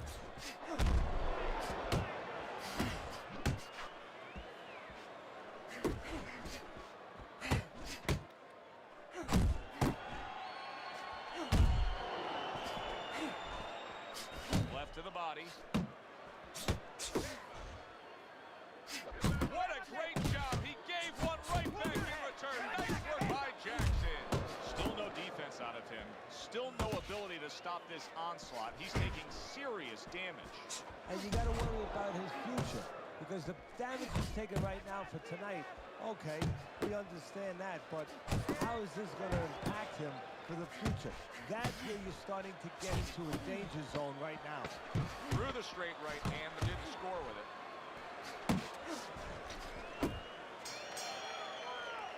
As we're between rounds now, Teddy, it gives us pause and time to reflect on what he's accomplished. We got it. Jackson's precision punching has carried this fight. Yeah, and I tell you, it's not because he ate a lot of carrots when he was a kid and he has real good eyesight. It's because he's calm, he has good I don't fight none of them dumbass clowns because that's what they do. They quit. They glitch quit at that. Or I'm going to waste my time fighting somebody. I can't get the win, but they can get the win off me on me because I'm going to lose. These dudes is hoes. Upstairs.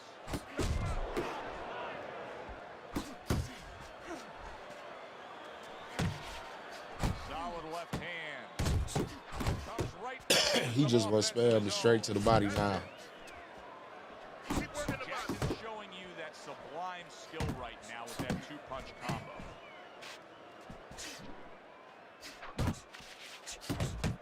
Very nice work to the head. The right hand landed. He's completely turned his offense off. You can see that he's just in an extreme defensive posture. But still, his opponent is scoring here. Look, the extreme defensive posture is a problem. But if he was moving his head with his hands up, at least there'd be misses there. When his opponent would miss, there'd be an opening to come back where even if you didn't come back, his opponent would be a little worried about sitting in there on you. He'd have to think defense. Right now, he's only thinking offense.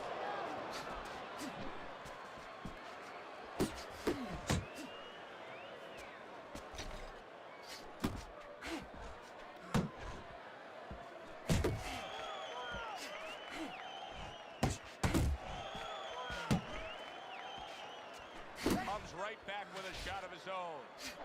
Punches and bunches, combination up top. Comes right back at him with a left hand.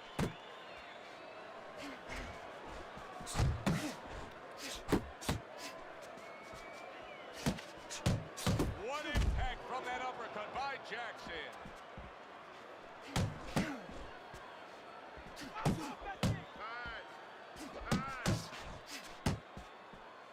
Oh, they both land flush with uppercuts.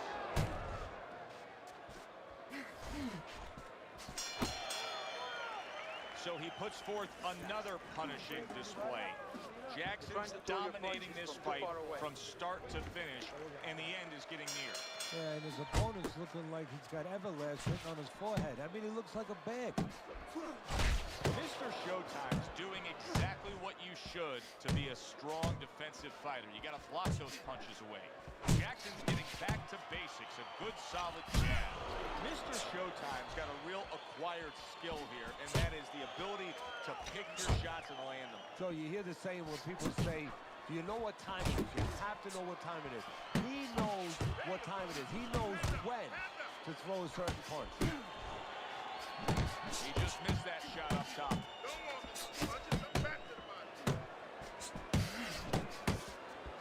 Mr. Showtime's the target of the hook. Nice work, the left hand to the head.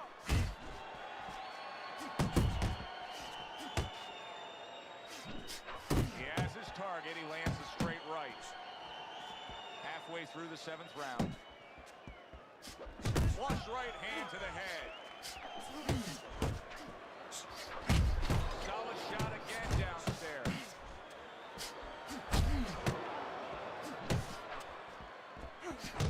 Big shot to the head. He left a hole. It was closed. That is a big right hand after eating one himself. Combination to the head. Well timed by Mr. Showtime. Took a step back, cleaned the counter. Exactly what he wanted to do.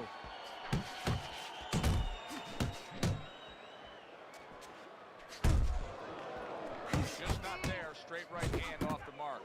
Mr. Showtime's really doing a fine job here, Teddy. I know everybody falls in love with the clean, effective punching, but you can make an argument that he's controlling this fight right now thanks to his head movement. Yeah, you know, it makes me think about that legendary story about the old great Willie Pep, the Will o' the Wisp. There was a legend that he actually won a round without 100%, so he quit all his fights.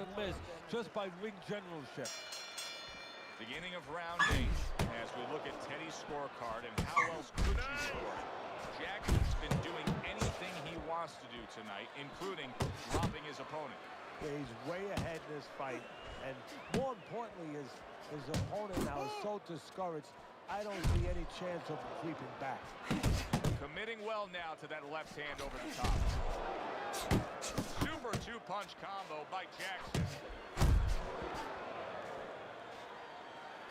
Pulls the trigger right away with the left hand after getting tagged himself.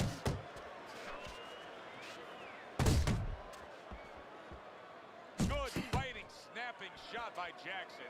Teddy, you gotta like this because he's using that jab the way you like him to. Especially when you're being aggressive. You walk in, you want to walk in where the guy can't see you coming. That jab blinds your opponent.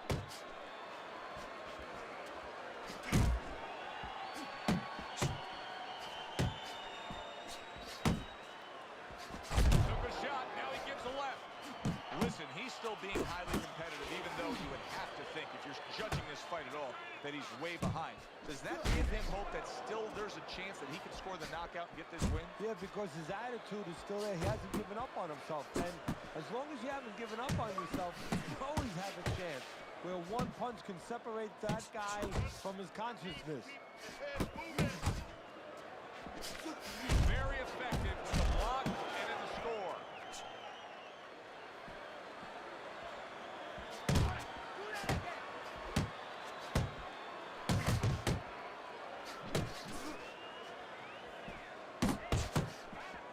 A well-placed left hand up top. Good solid shots with the combo downstairs.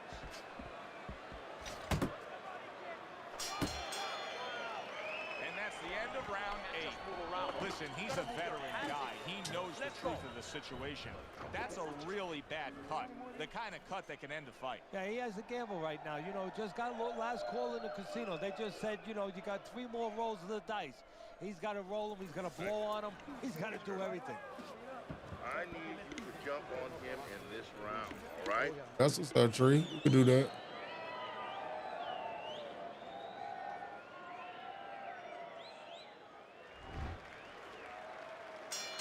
The action starts up again, but it's only favored one man. Hard to see this fight going the distance based on what we've witnessed so far. Able to dismiss his opponent's shot and then comes back with an uppercut.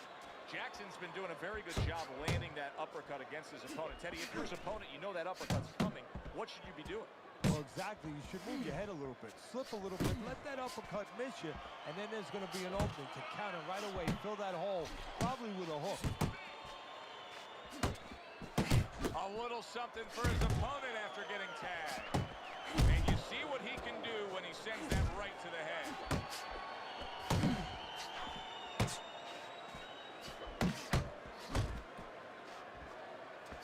Needs to improve that accuracy, missed with the headshot. Punches and bunches, working well. Good accuracy with that. Just ate a big uppercut. He's in bad shape. Well-placed hook. You You could tell that he was nearly out of gas, so now he's taking a little bit of a break. He's tying up. Hey, look, airplanes have to land. They don't keep flying. They land so they could get refueled. He's getting refueled here a little bit. But his opponent, he gave him a landing strip. He should not have. He should have made him crash into the mountains. Mr. Showtime's landing a combination here. That's what he does when he's at his very best. A little give and take, and here comes the left hand. Nice strike after catching one by Jackson.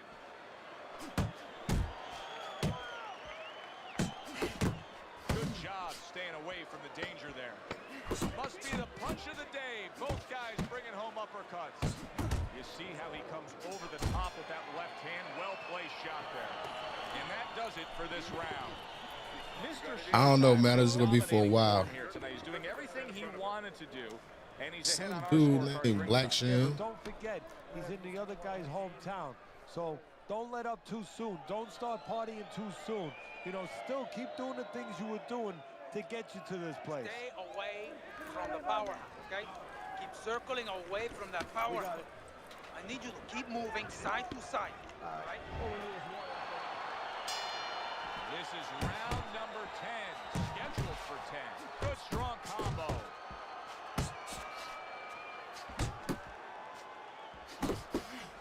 He's showing what a skilled fighter he is with the counter punch. Well, the old timers used to say when you're calm in there, when you're controlling there, you can make him do what you want. He made him tie his shoelaces right there. There's the combo downstairs.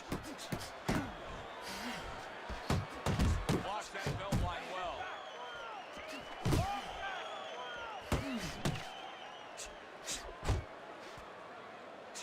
Tried the hook, didn't get it. He's all over the place. I mean, he's missing punches. Yeah, he's throwing punches, but he's missing just about everything he throws. Well, we look up top. You know, we look at the punches going array. They're going left, they're going right, they're going all over the place. But look downstairs. His feet are not set. He's falling all over the place. And guess what? The punches follow where his feet are. Well-targeted counter punch by Jackson. Good fundamental work, landing the 1-2 there.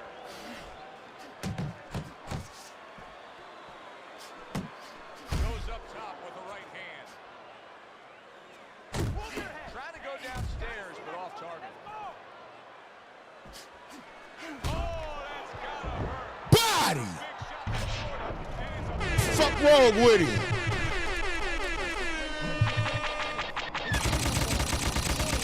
Damn, son.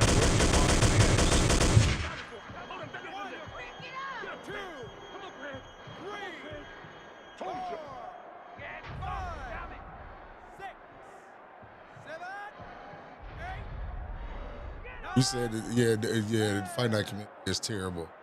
You said my stamina always be 100.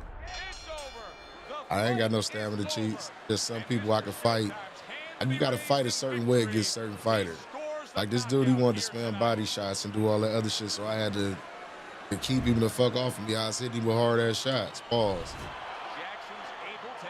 He was spamming the fuck out of that straight to the body. It didn't feel like that kind of fight, Teddy. I thought we were going the distance here.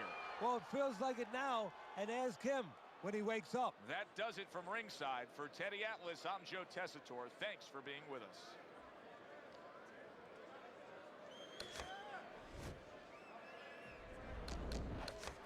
That's probably the best fight I done had with him, though.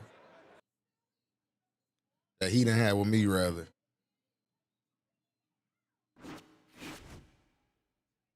I'm probably going to head out. I'm a little tired. It's 2:15. Shit, it's 2:15 where I'm at, too.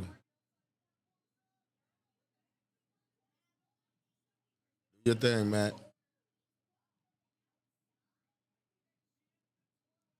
Yeah, I can in a second. Let me try to fight Trey real quick. All right, Matt. Peace out, bro.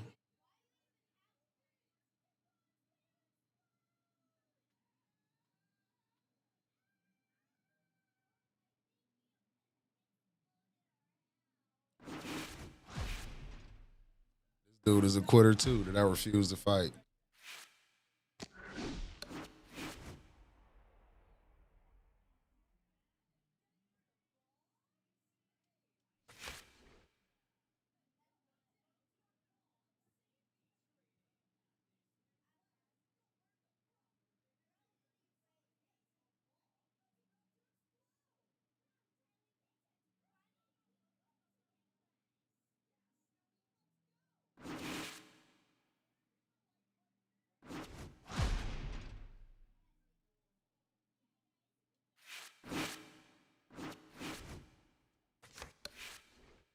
What weight class we going into?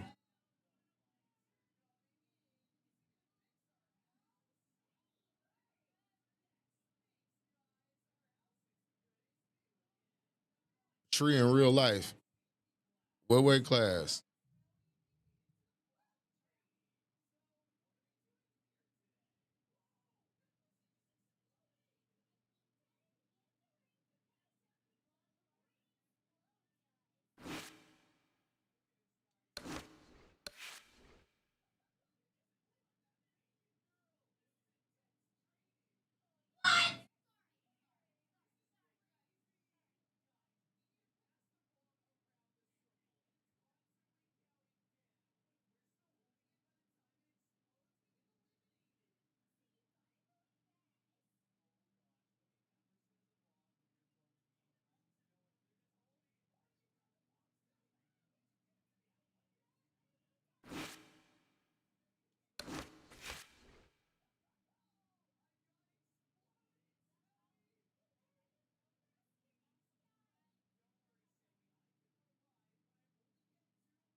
Uso, what's going on?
What Uso to spazzed out on somebody?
Damn, where the fights at?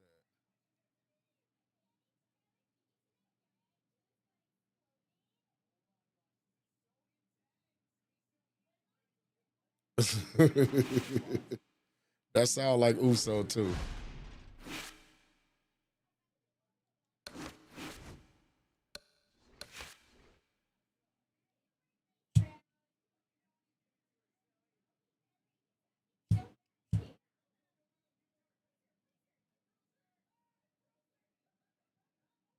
Uso beat me the other day.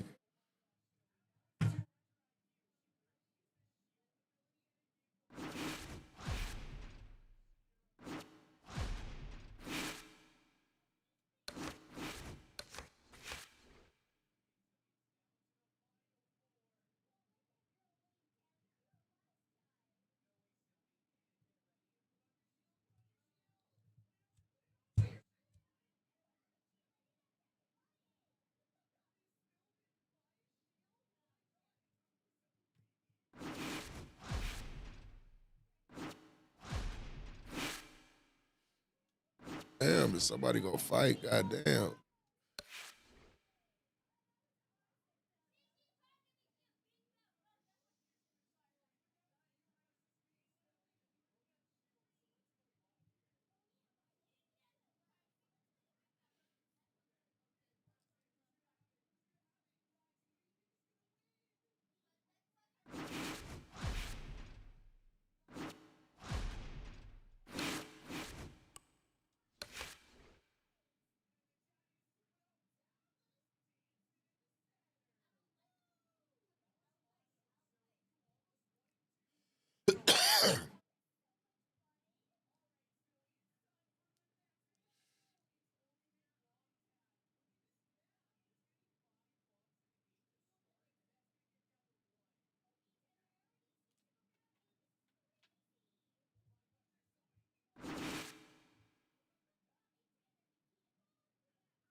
Good evening, everybody. Joe Tessitore alongside Teddy Atlas, and welcome to the Thomas & Mack Center, just off the Vegas Strip, for a much-anticipated main event. 10 rounds of heavyweights. Great atmosphere here tonight. You talk to everybody ringside, and they expect this one to be a barn burner. Magnifico's making his way to the ring now, and he looks very focused for this fight.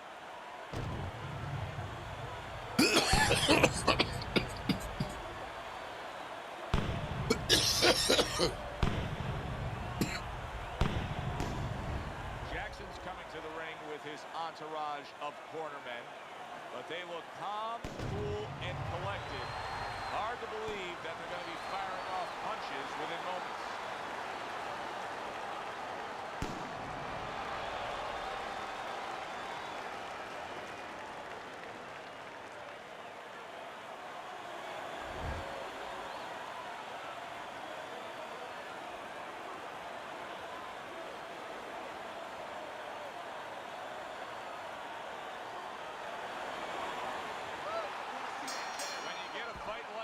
That everybody's been talking about. It's always so interesting.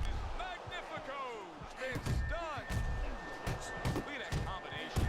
Oh, a big shot comes home for him. Down he goes. He went down. 1, 2, 3, 4. Come on, man. Get up to your feet. 6, 7, 8. Let's go. Get up now. Get up off that So mat. now the question becomes, after that knockdown, and he has gotten up, how does he survive? So one of the ways he survives is if he's been taught. Have good habits. Have good fundamentals been put there. You're going to find out right now. He needs them right now. That is a strong uppercut there.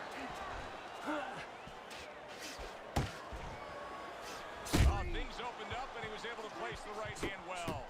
Magnifico's just being swarmed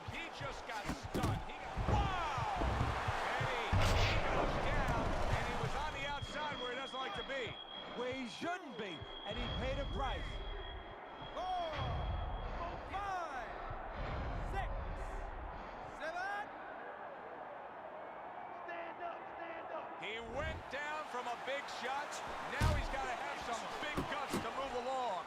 You're going to find out exactly what he's made of. Targeting that head with the combination punching.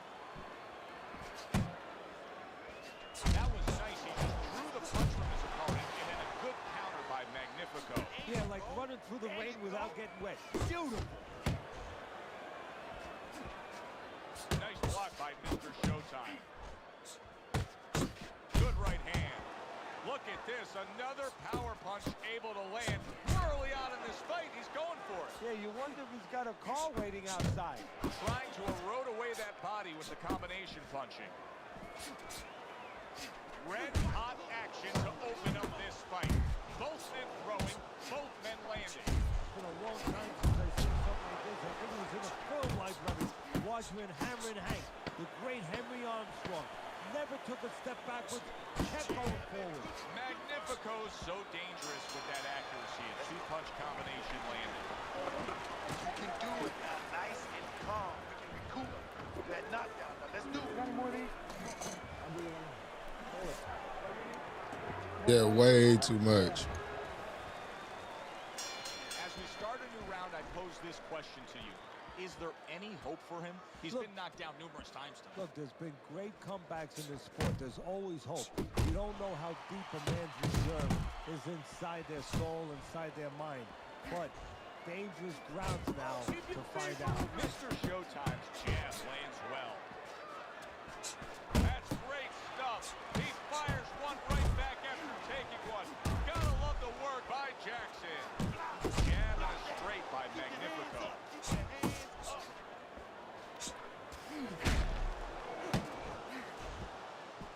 Mr. Showtime showing that walking stick right now, utilizing the jab.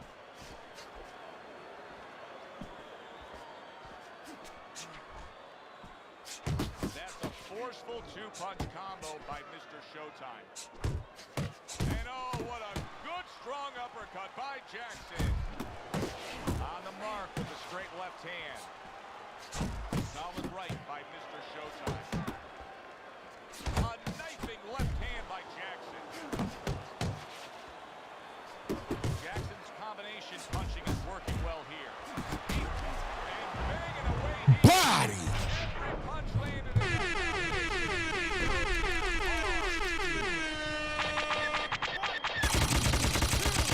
Damn, son, where'd you find this? I'm better than this. Get up, Craig. Come on, Craig. Come on, Craig. Told you. Hard to prepare for a situation like this, but many do. He's been down, now he's got to survive. So that's where you're wrong. It's not hard to prepare, it's a must to prepare. If you're a trainer, that's what you do in the gym. You teach a guy, if you're in this situation, this is what you do. You can't... Big shot he just scored with. Can you believe that? What a huge punch. You couldn't have seen that one coming. And those are the ones you usually don't prepare for. You prepare for the ones that are more sophisticated, the ones that are a little tighter in the gym. You don't have training for these. Come on, man. So he goes down, but able to get up to his feet. Teddy, what should he be thinking about now? Well, right now, just surviving, but if he survives, then he better figure out why he was put on the floor. And that's the end of round two. Jackson's performance tonight has to please all of his backers. He has been scoring from the outside. That was the game plan coming in. He understood from the beginning that he had that great wingspan, that great advantage of length, and he's using it. Teddy, what does he need to do right here? He has no balance. His legs aren't underneath him. Well, you know he can't move because he's going to fall on his own, or the referee's going to stop it. So believe it or not, he's either got to grab or he's got to stand on the rope, stay right in front of the guy, and move his head to make a miss. He can't use his legs.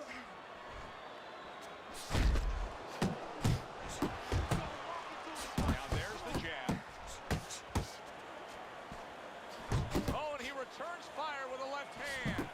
Magnifico's now going to have to put his survival instincts on display. Teddy, what is the best way to survive a scenario like this? That's a huge left he just scored. What a big shot.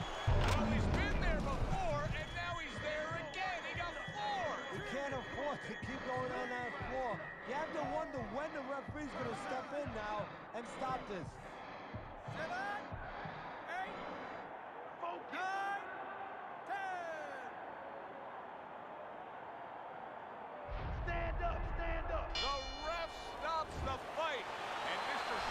His opponent is floored.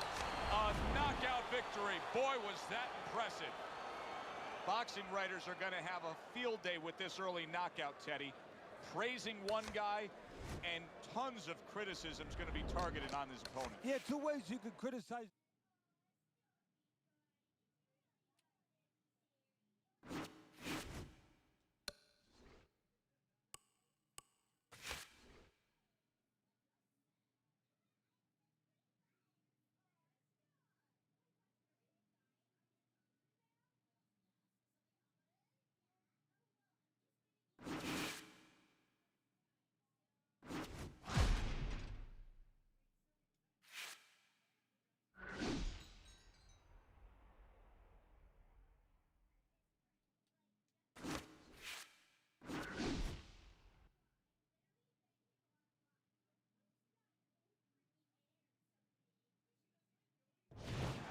Hi, everybody. I'm Joe Tessitore alongside Teddy Atlas. Good evening and welcome to the MGM Grand here on the Vegas Strip in beautiful Las Vegas, Nevada for a much-anticipated main event.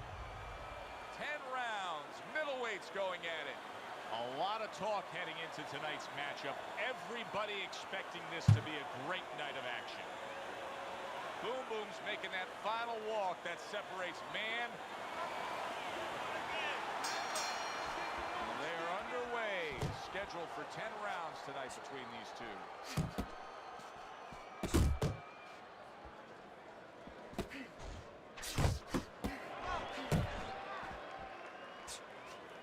Good job, Sandy.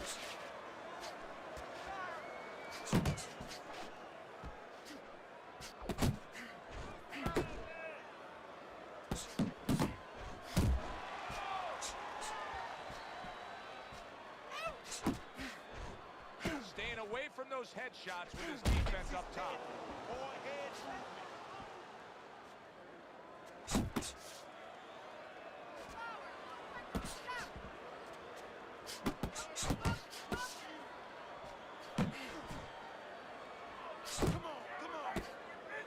Oh, you see him with the left of the head there?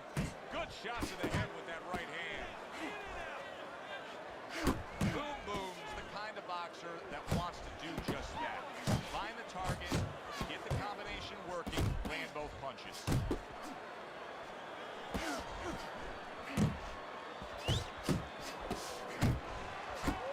Sandman's doing well here with that two-punch combination.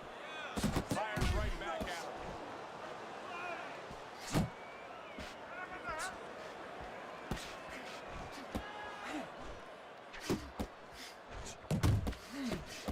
Scored well up top. Too many punches. Hands up.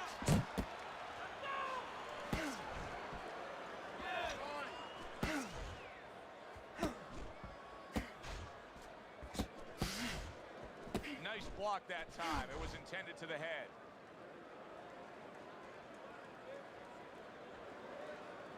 Yo.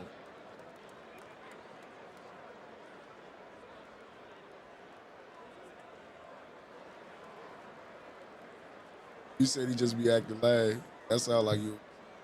I don't know what happened right there.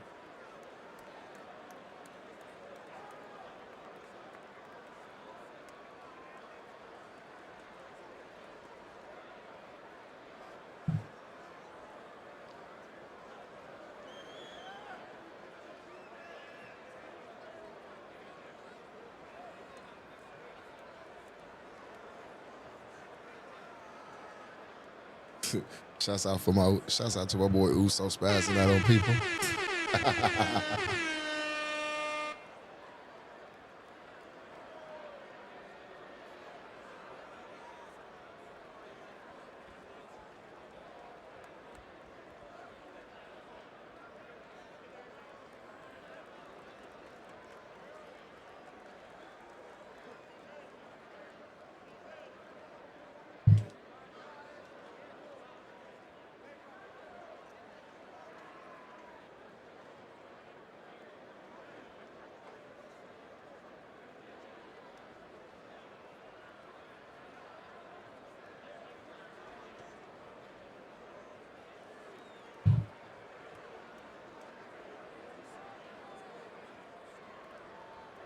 Come on, am I going to get the win or what's going on?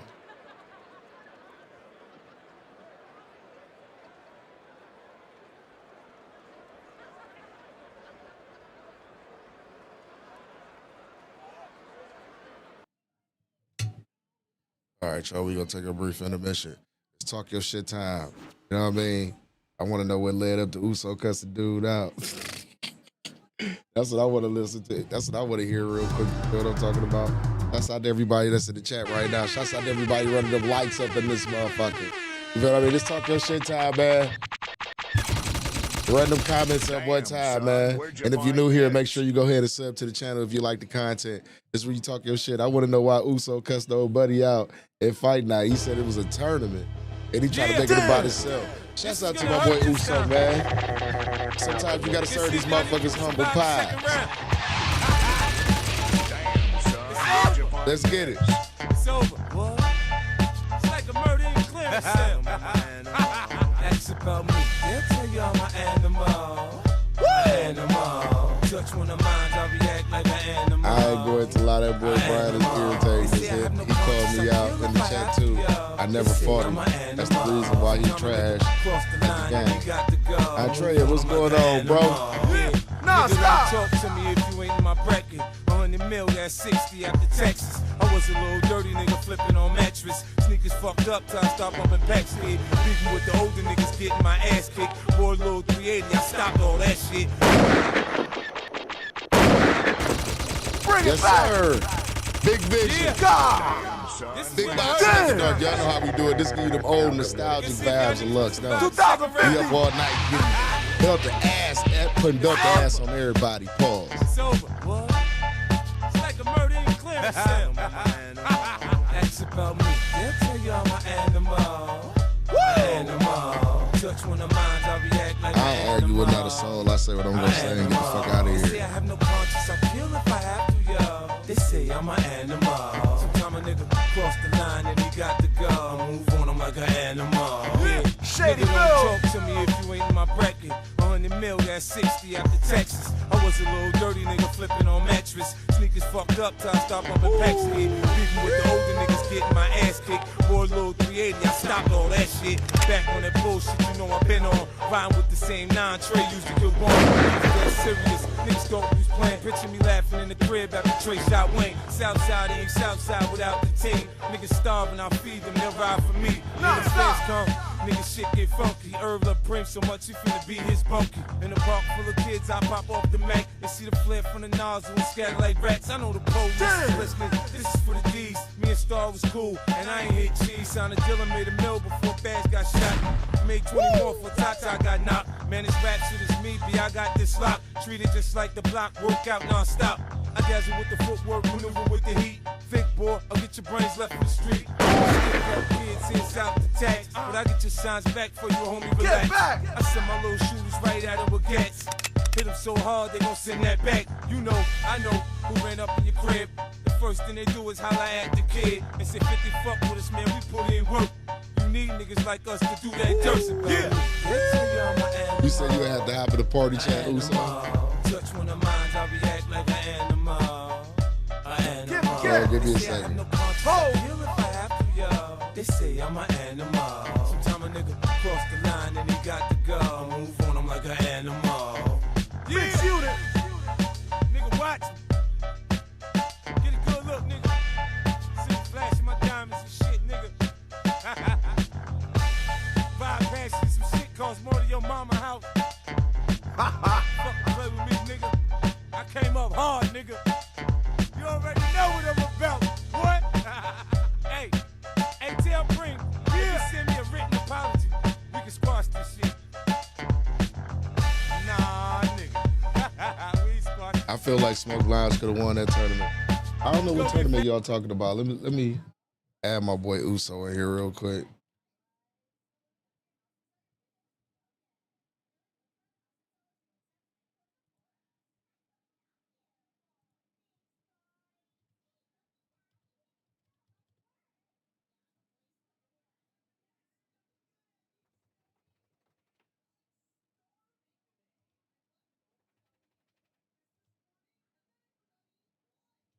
Send me a party invite, Uso.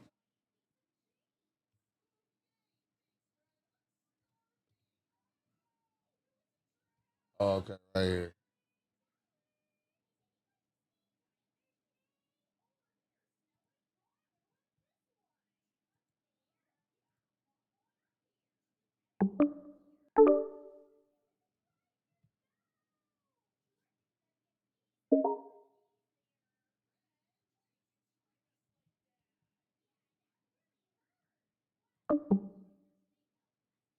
All right, hold on 1 second. Uso.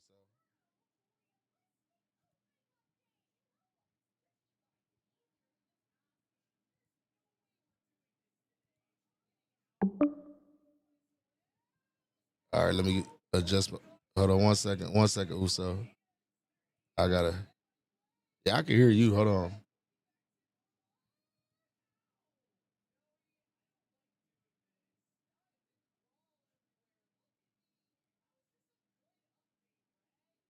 No, it's me. It's on my end. Hold on.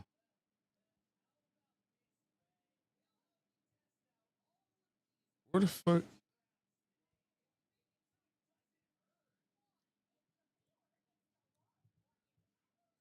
Yeah, I know you can't hear me. Hold on 1 second. If you watching the stream, give me 2 seconds.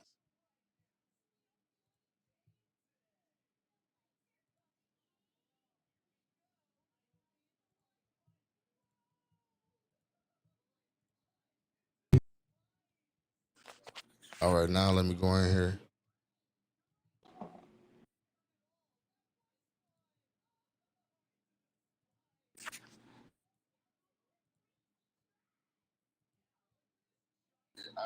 All right, Uso, you should be able to hear me now. You hear me? Uso. You should be able to hear me now. No, it still ain't bouncing.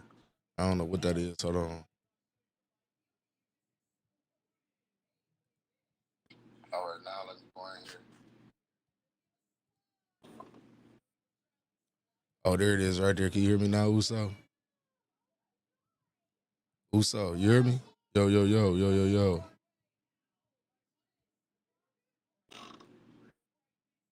Uso. Yeah, I can hear you on stream. I don't know why you I can't. don't hear you. Yeah, I can hear you now. I think. Oh, So. you can hear me now? Yeah, I can hear you now.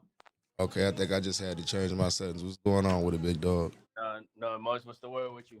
Man, chilling, man. Just, moving, getting shit shit ready for the new place and everything. Just, doing my 1-2. What's going on with you, brother? Oh, nothing, man. Just literally got off that card, man. Getting my shit smoked on card. I had to get off of that shit, man. You talk about Big Flex TV. Is he the dude from Chicago? Yeah. Now, why when I fought him, bro, he gonna try, man, this dude go pick Andre Bishop, that was number 1, and go try to tell me I can't pick a creative fighter. That was number 2. Laughing at that dude, but he funny as fuck. But go ahead, man. Tell me about dude. Yeah. He tell me the same thing. I just let him have it or whatever. But yeah, so Flex he had wound up hosting a tournament. Everybody I think it was like an 8-man tournament to see who gonna be, just a regular little tournament. And then I guess what he was gonna do was add their name on top of his, like, anytime he go live, he'll put their name as the champion on top of the screen or whatever, so people can go follow him and stuff like that, show love, you know what I'm saying? It's the dude Brian.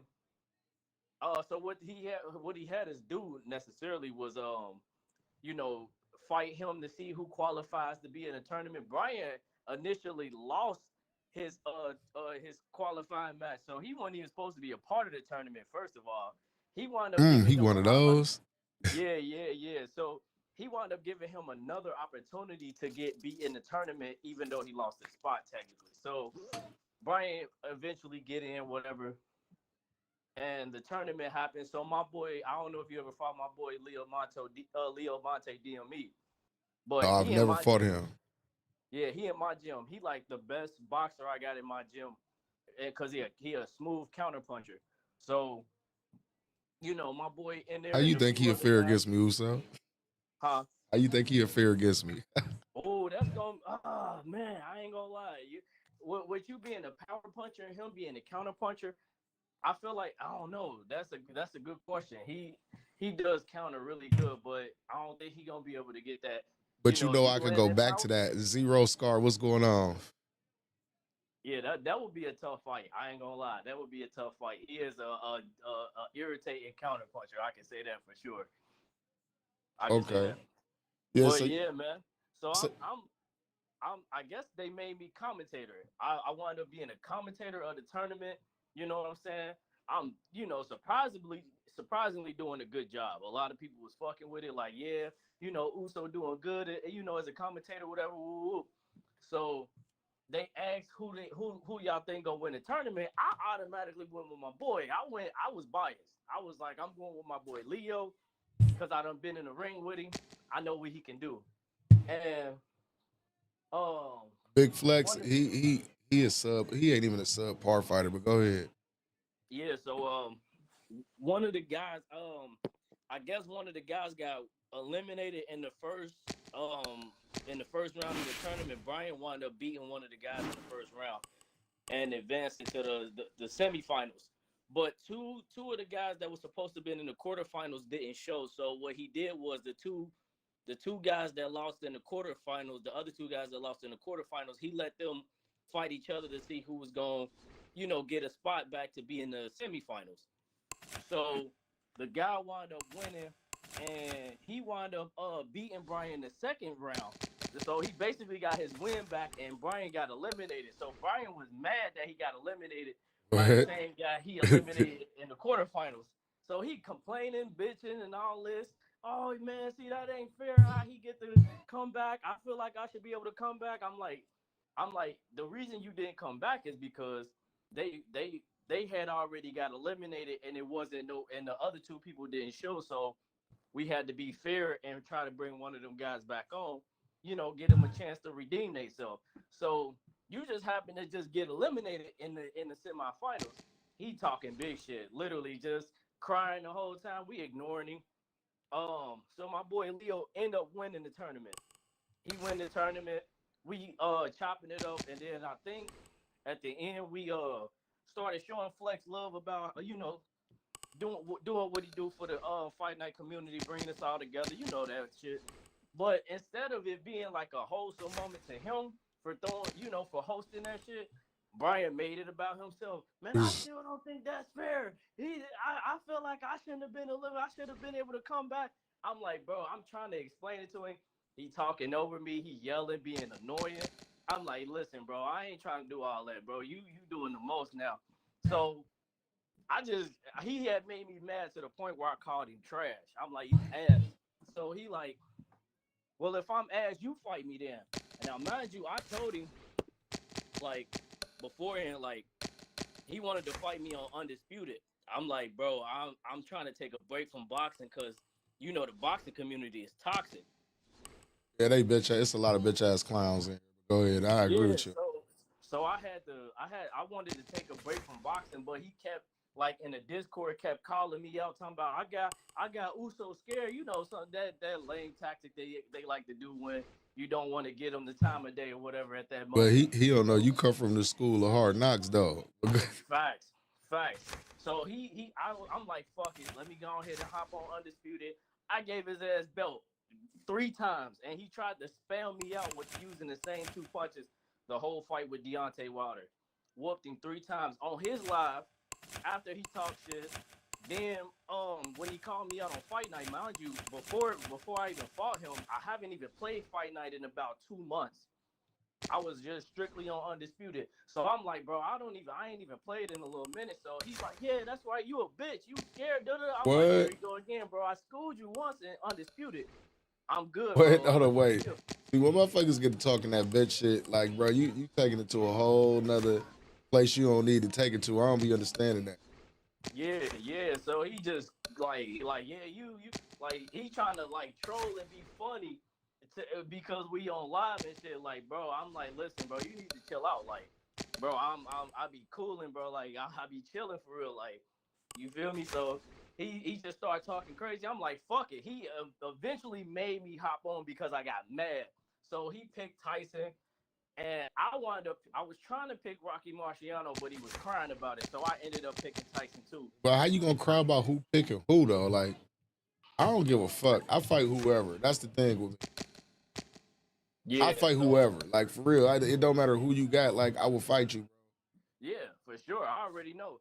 So he picked Mike Tyson. I picked Mike Tyson because I'm like, all right, but I'm gonna just go ahead and just match his energy. So I called him out because what he liked to do is throw three the same punches the whole time. I said, if you're gonna box me, then actually box me. So I'm sitting here boxing him, and he's talking like, mind you, brother, he's talking shit the whole time, raising his voice. Oh yeah, you ain't doing shit. You do. I'm doing what I do best. You already know what I do, man. I'm whooping him. Now, mind you, he thinking he winning this whole time. And then when the scorecards popped up, he lost 92-96. He was pissed. When I say everybody, like, it was like, oh, like you know when like the air is thick and everything get quiet. Yeah, it was one of those moments. And then he had an excuse like Greenlight said, can he join your gym too, Uso? I don't know why y'all don't get down with SBC. Y'all already know the time it is, Sim Boxing Champions. You was in there for a minute, Uso. Yeah, I remember. Make sure y'all do get down with SBC. Remember, I was in the gym. I had to go steal the gym back, and I never did nothing with the other gym. So, you know, I'll be back in there soon for sure once I figure out what the hell I'm gonna do with this other FTA gym. So yeah, it's just the empty gym. I might have to get to my boys in a little minute, but yeah.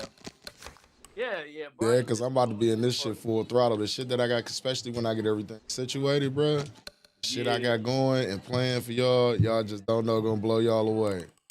Yeah, for sure, man. You already know how I be doing it, man. Like, especially when I be on like my little hiatuses and shit. When I come back strong. So yeah, facts.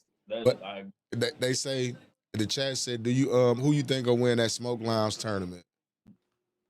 Smoke Lounge. Do you think that Smoke Lounge is gonna win the next tournament rather? Oh, do I think he's gonna win it? I don't know. It depends on who's gonna be. He didn't even win the first one. Smoke Loud didn't win the first. I literally, if it wasn't, I'm gonna be honest to you. Was he in the tournament? I don't even remember. I think he was in the tournament and lost. I'm not sure. But if he was in that tournament, I think I had him and Leo winning. If Leo don't win, I got Smoke Loud winning. I don't know if Smoke Loud was in that tournament or not. I forget who all was in that tournament for the most part. I just remember Brian because Brian made it about himself, just bitching and moaning. Like I just didn't understand it. Like, bro, you lost, bro. Just take it as that, bro. You lost. Man, some people can't take L's, bro. And I be seeing that. Like prime example, Miller Lite's been in here for the last couple streams. Somebody gonna put my family and all of this other shit. He gonna find where I stay. All because I won't fight this clown because he fucking glitch quit. This is the thing with me, and you know this, man. You've been watching me for a while. I take a loss no matter if you one punch me, if I feel like you cheat me, I lose. You feel what I'm saying? Yeah, when we fought the other day, I literally was on stream saying the same shit. Like, man, this guy don't quit for nothing. Like, he don't. I don't care if he going against a cheater, a modder. He just won't fight your ass again once he find out it's over. Your ass is grass. But yeah, like I'm not about to waste my time because it's like this with me. I'll be like this, bro. Like, how the fuck I'm gonna take an L, but you ain't gonna take the L. So I can lose to you, but you can't lose to me. You can get the fuck out of here. You'll never get no play in this ride, pimp. Never. And then the crazy part is Miller Lights is a sidestep uppercut spammer and a straight spammer. If the sidestep uppercut don't work, yeah, man, that's just a force to be reckoned with by itself. So he's a goofy. Want to get wins and then quit on people because that ain't the first time I seen him glitch quit on somebody. Literally, you're not even legit. And see, this will be proven to me. I be trying to tell niggas like, look at this, bro. My record ain't unrealistic. Some of these dudes when they be on here, bro, they should be unrealistic. Like this dude is a quitter. I made him quit. He 13-2. I can't believe it. Yeah. Like it's a lot of these cats that be up here and you just be like, man, come on, bro. This dude is a bitch right here, a straight up bitch, and he get his ass whooped right here. And ain't that ironic? I'm 25 and Miller Lights is 24, but we're gonna pass him. Yeah.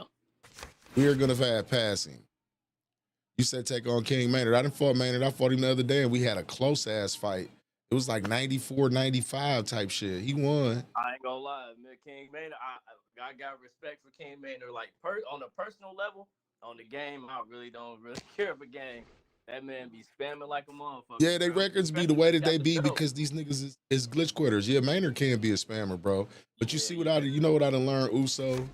I'm a spammer too in a lot of fucking ways sometimes. On some real shit. I spam the fuck out of them when they spam me, but I do it in my little sim way that I do it. Like, I'm gonna mix shit in.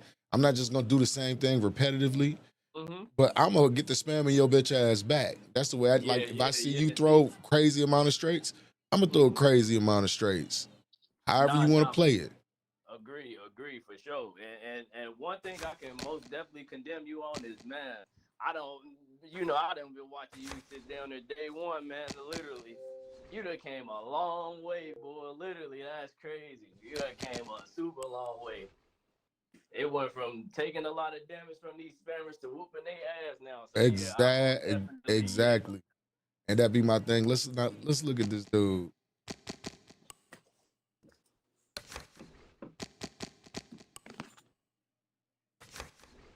It don't even got his stats. But yeah, shout out to my boy Smoke Loud though. Yeah, he most definitely be one of them contenders that I feel like could win it if he in it for sure. Smoke Loud is like literally he done taught me some shit, man. Literally, so shout out to my boy Smoke Loud for sure. For sure. Shouts out to Smoke Loud. Shouts out to him. Let's see what we get tonight. Zero Scar.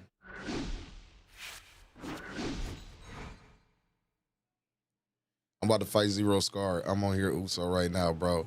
But that's funny as fuck, though. You say, dude, trying to make the shit about him. Glad you've made the decision to be with us. Alongside Teddy Atlas, I'm Joe Tessitore. We're glad to be bringing you action and welcoming you to the Metro Manila Arena here in the Philippines for tonight's main event. 10 rounds of middleweight. I do the best that I can to be good at what I do. Opening 3 minutes of this 10-round fight. You know what I do. I try to do the best I can. Good return fire that time. To humble his ass. Good exchange there. I told you that, like, bro, I would never fight like that. I would never fight in a boxing. I always get what I have to do. I'm 4-0 against you. You're going to have to hold that shit forever, my boy. That's on you. Especially after the college shit. Yeah, motherfuckers don't play that shit. Yeah, nah, you get no fight no more. But go ahead and do your thing, big brother. I just had to get, do your story and shit, man. Go ahead and whoop their ass, man. I got you, bro. All right, it's all love you, big brother. Stay blessed, man. Hey, you too, bro.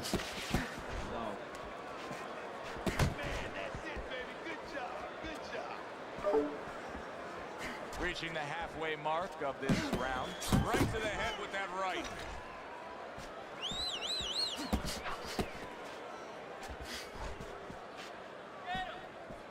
Able to cover up that gut. Blood's in bad shape. Well, something's got to... Did you see that? He just went down. The in-fighter went out, and now he went down. Hey, it's okay to go out, but go out the side door. He went out the front door, and as you said, maybe he's paid the ultimate price.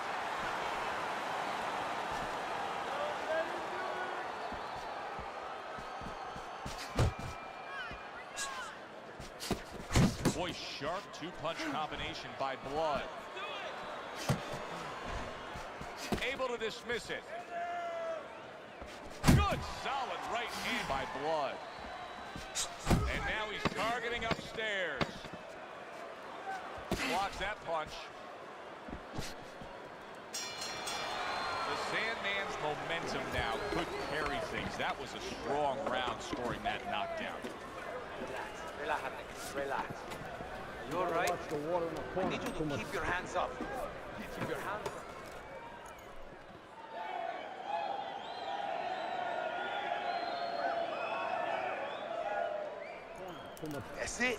That's it. I need another round just like that, all right? You're doing fantastic. Just keep up the good work. Okay, now listen. Stay close to this guy. Don't let him get too far away from you. Bloods bounces back in his step. Start of a new round coming off of a round in which he really took some punishment. Good block there by Blood. More than one punch downstairs. That can be damaging. He needs to improve the accuracy a little bit. That was comical. Solid right hand land. Stunned, but all of a sudden now surviving. There it is! How about that? He goes from being the victim to handing out the punishment. Down he goes, now up he gets. And if he wants to stay up, he's going to have to grab on. Kill a little time.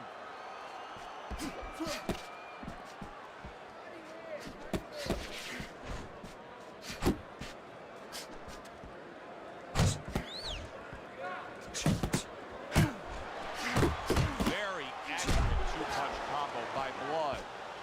And coming upon the halfway mark of this 3-minute round. He tried to nab him up top, but was unable to connect. The Sandman's landed a good, solid combination.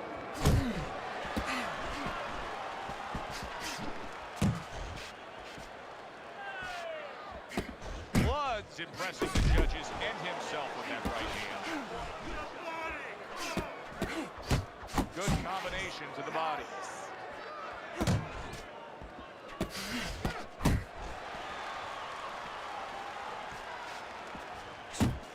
The Sandman's defense penetrated by a well-targeted uppercut.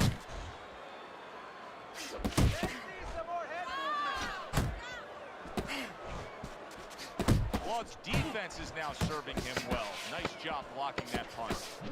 Right hand downstairs. The Sandman's well off the mark that time.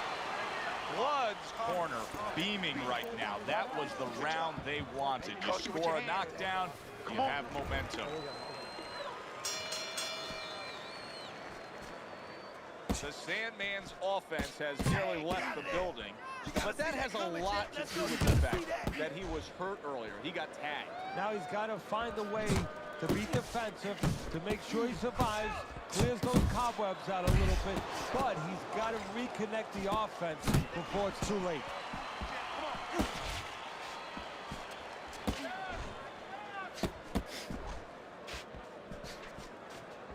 A well-timed right hand by Blood.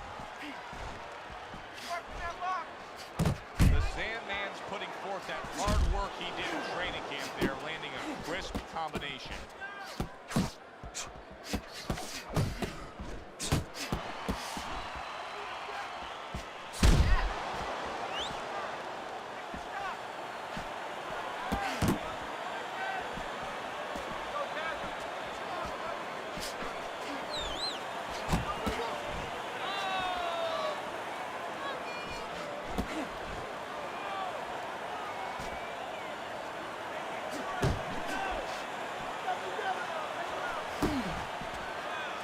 No, he missed that right.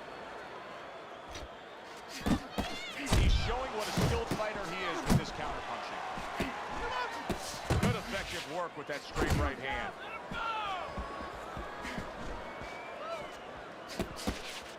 Little head hunting with the left. Both men digging in with uppercuts. Smart punch right there. The uppercut worked.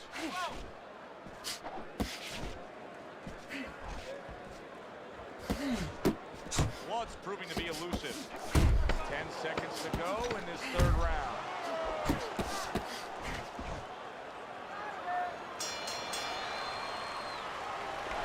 Beautiful, lindissimo, beautiful. I want... Blood's put more action into these first 3 rounds than we've seen in most 12-round fights. Your scorecard at the start of round number 4. Remember, they've traded knockdowns. He's up 2 rounds to 1. And he's using that information, that experience very well. He understands where he could be vulnerable, but he understands also where he has to exploit the weaknesses of his opponent. There's a straight right hand. And now you can see him doing some fine work here on the outside of his opponents. You know, and I see a terribly long, difficult night for his opponent because we already know he's going to win on the inside. That's his place. Now he's controlling things outside where it's not supposed to be his place.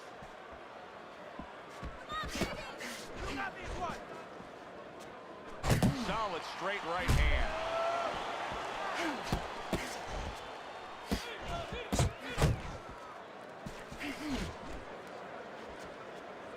Seconds to go in round number 4. Oh, and he's got something for him himself, and it's a left hand. Blood's got a way of just getting away from that punch. Right back to the gut.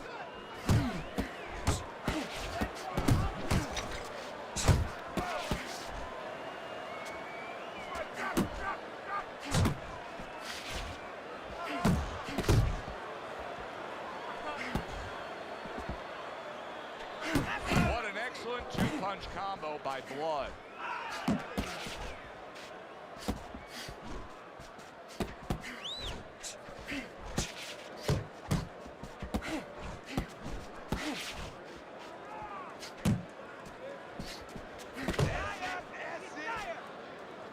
Seconds to go in the 4th. Oh, he took some damage, but he gave some back with the right hand. Blood's got to be careful not to fall prey to what so many fighters do. Close fight, you may be up, but you may not stay that way. He's getting some sound advice from his corner. Little volume punching to the body there.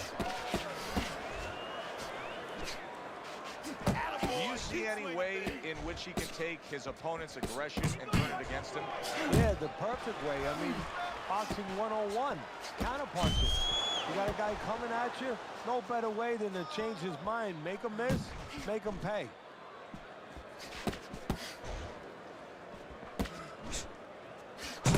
A solid, true uppercut by Blood.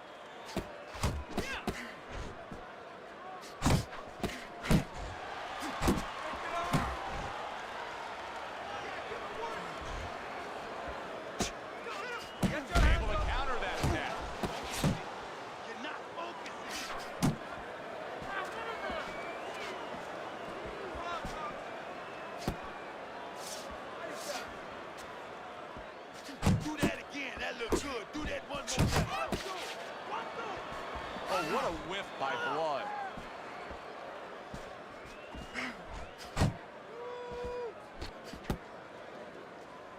Blood's right hand did a nice job that time. That worked well for him.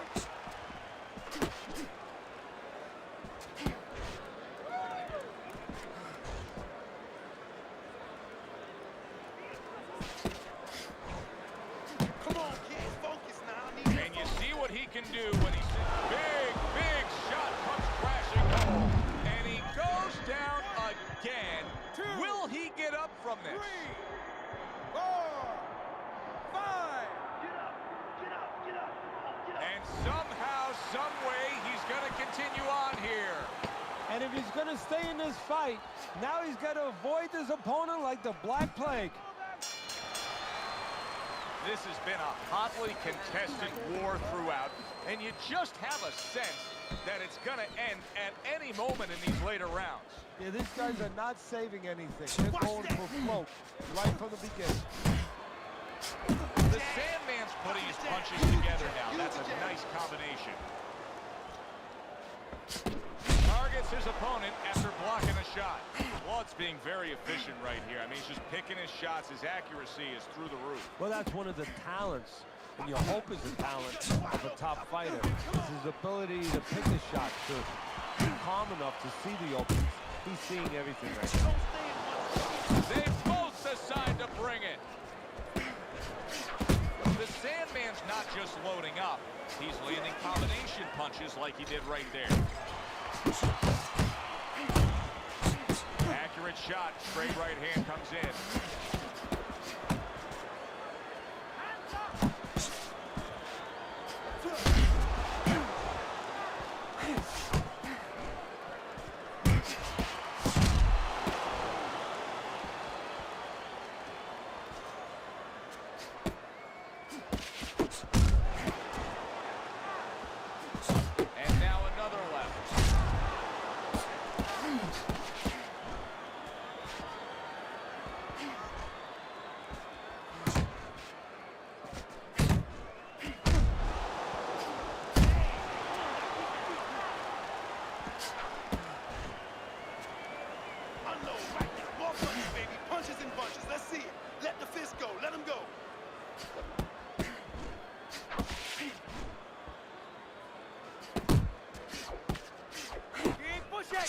Takes a shot and then lands an uppercut of his own. The Sandman's taken a lot of punishment with the right hand. Teddy, you've said many times, it's where you put your own head when you get hit by those right hands. Well, one place I can tell you where not to put it, in the middle. And he needs to move it to the left, outside that right hand. Takes one, but gets one. Good work by Flood. Not getting his mark there, going upstairs.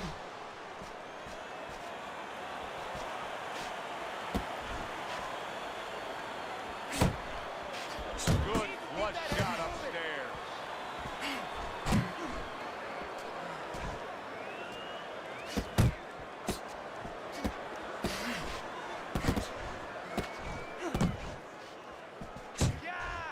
The Sandman's showing you that sublime skill right now with that two-punch combo. Up top with the right hand. Scores up top with a left. Halfway through this round.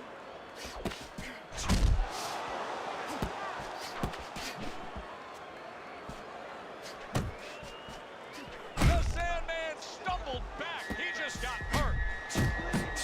Oh, he's hurt right there. He is hurt. You know, his opponent's doing a good job of just being patient now and looking for that one good shot. Well, you know, the landscape of this business, the history of this business is littered with guys that they've had someone hurt, they get a little careless, they get caught. He better watch out that he doesn't get put on that landscape.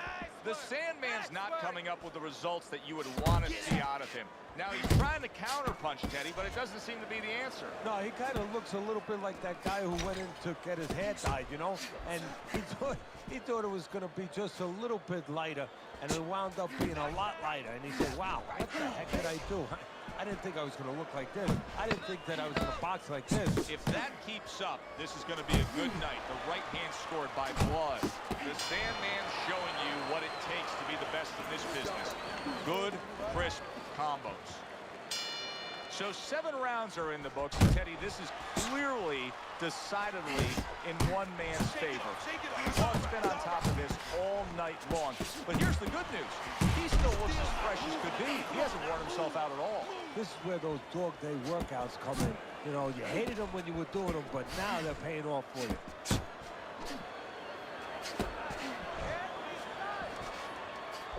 Look at that. Once again, he goes down. Can he survive this? 1, 2, 3, 4. Come on, get on your feet. Down he goes, but he's going to continue on, beating the count.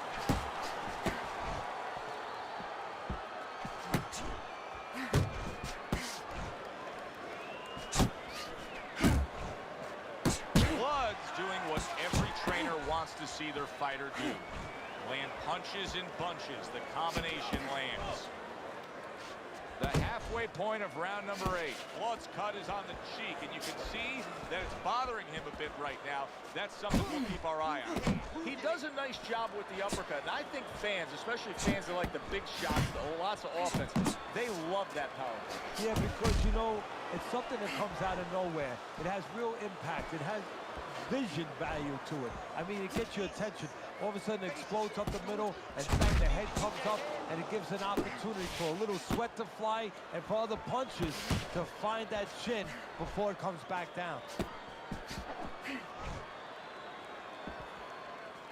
Targeting each other, the exchange was something special.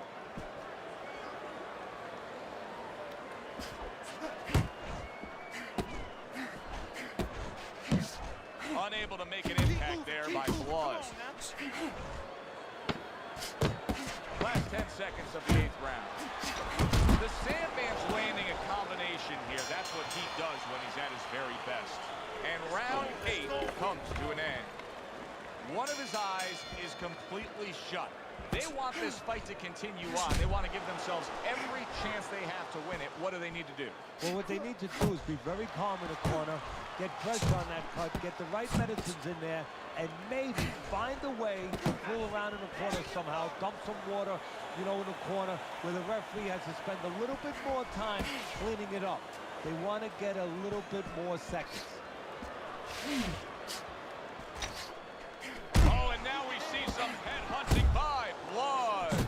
Boy, if I'm a fan, I'm really liking this because you got a guy who's been down, now just going for it, sending all these big power shots after him. But if I'm the opponent, I like it even more. Yeah, you do. That's a good point because you know you only have one punch coming at you at a time. Usually you have to worry about jabs coming at you, things that are going to set up those punches, those sneaky power punches that you don't have a chance to get away from. Right now, everything's coming from left field. He can see it.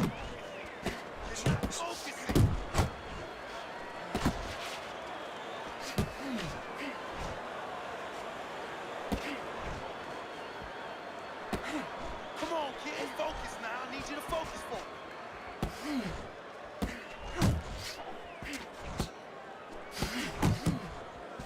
The Sandman's so deep. Oh!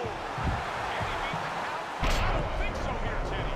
Now I know where they got that saying, falling like a sack of potatoes. 3, 4, 5, 6, 7, 8, 9. What guts he's showing here. I don't know that he's going to get the glory, but what guts to keep fighting here when he's damaged like this. Well, actually, Joe, too much guts. That's why the old-time guys, the smart trainers, used to say you have to have a little fear in there to know when you're in a bad place, to know when to grab, when to get out of there. There's that overhand right.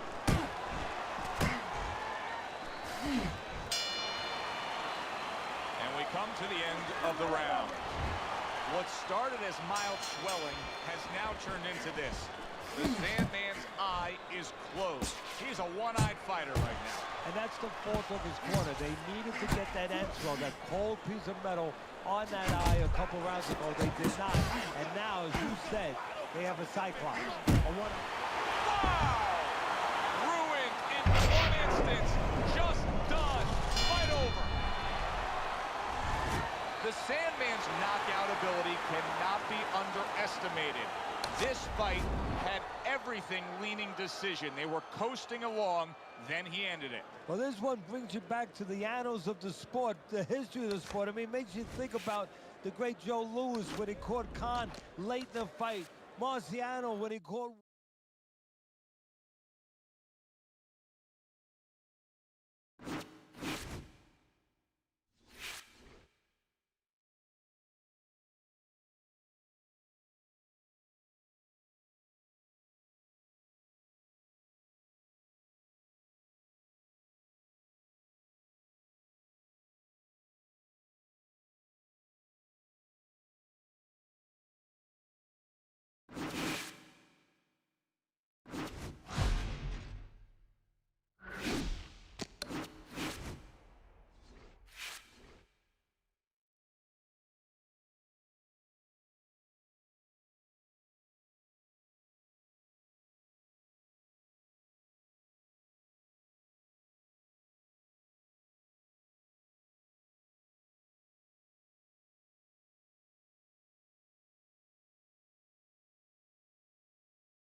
I'm Joe Tessitore alongside Teddy Atlas, and we welcome you to Chicago and the famed Aragon Ballroom for tonight's main event.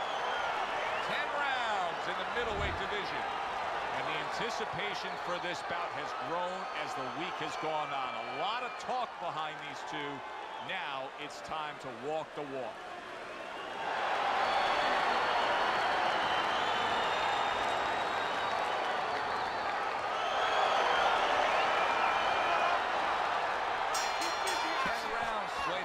Tonight, here's the first.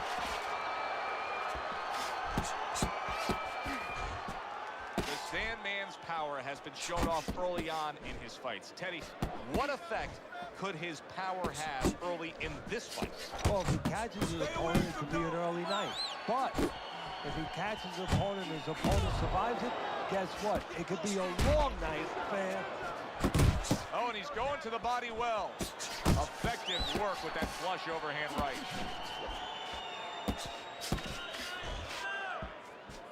Keep that head moving, man. Come on, Took a shot, now he gives a left. Good way to protect the midsection. A striking combination by Hill.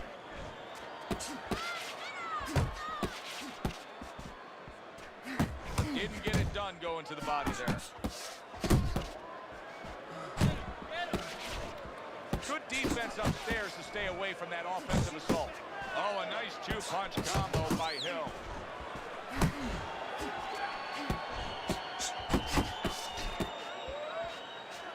Parries that punch intended for the head.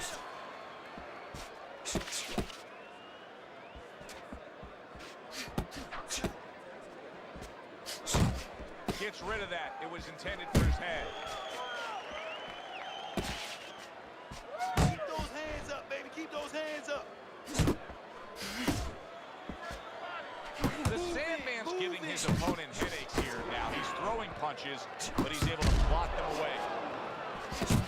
Nice combination, landing more than one. Both were able to score. Last 10 seconds of this first round. Here's one for you now, he says, right back with the left hand. The Sandman's attitude of being effective and aggressive worked out well. His opponent is damaged. Here we go. Round 2 is underway. Come on, baby.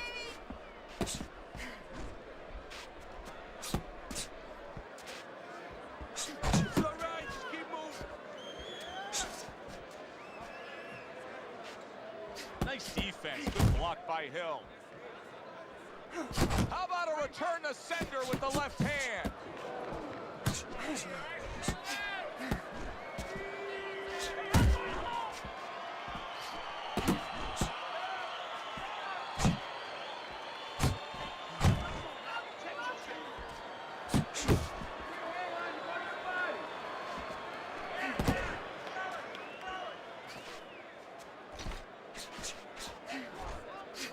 The Sandman's putting forth a great combination there.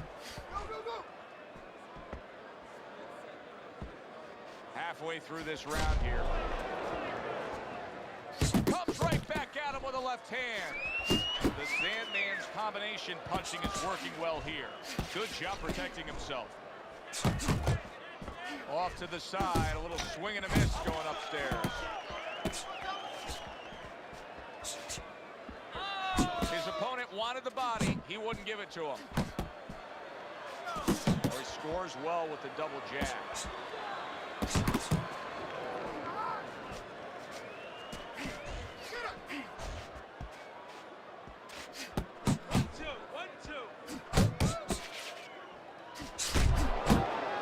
Hill's been hurt. Good block by Hill. Hill's got to do a better job. He is. Oh, and there you go. He goes down in the later stages of this round. He's going to try to survive it. 2. Hill's back up on his feet. Let's see what he has now.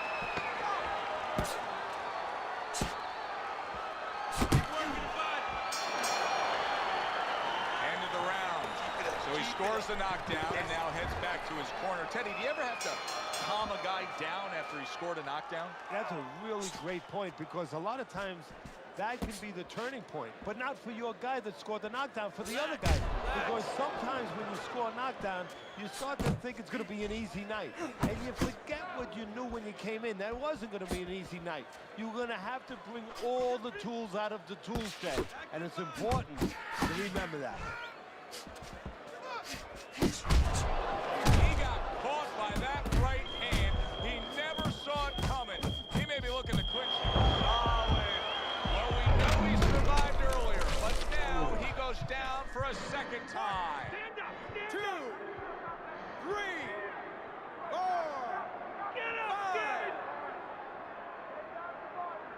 able to get up. Teddy, I question, though, if he'll be able to go on. What does he have to do? Well, he's got to know what to do, but what not to do. Don't use your legs. Don't try to move because that's the inclination. Get on your bicycle when you've been hurt. No, the bicycle's not there. You got flat tires. What you got to do is grab on the inside, clear your head. The Sandman's the kind of boxer. Big shot there. Knocked down again. Unreal. Now you got to wonder what the corner's thinking. Are they going to stop this? 3, 4, get up! 5, 6. Hill's rising back up. That takes some guts. Keep it up. Keep it up. Off target with that hook. Protecting his head well with his guard. You gotta protect yourself. And now committing to that midsection as the target with the combination punches.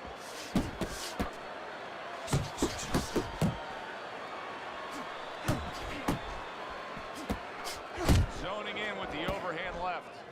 We're seeing a lot of work to the body here early on by him. Teddy, is that... Oh, and there he lands the right hand well. Solid. Wow, he goes down again. This is going to be called the elevator fight. Up and down all night. 4, 5, 6, 7.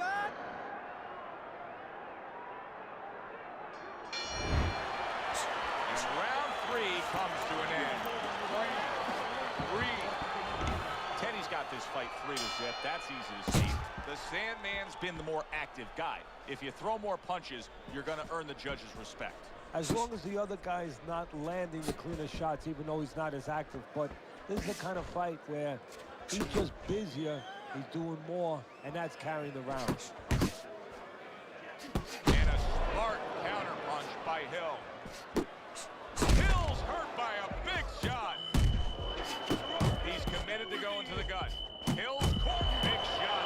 How is he going to survive this? Once again, he hits the deck. He's going to have to find a way. 2, 3, 4, 5, 6, 7, 8, 9, 10. It's over. This fight is over. The Sandman's bombs away, worked again. Knockout victory for him. That's what you want to see, a guy who can close the show and finish with style. He ends up a knockout victor tonight. And that's what his trainer wanted. His trainer was even telling him, step it up a little bit, because he knew this was possible, and they got it. For Teddy Atlas, I'm Joe Tessitore. Thanks for being with us. Enjoy the rest of your evening.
Joe Tessitore and Teddy Atlas welcoming you to the Mexico City Plaza here in Mexico City for tonight's main event.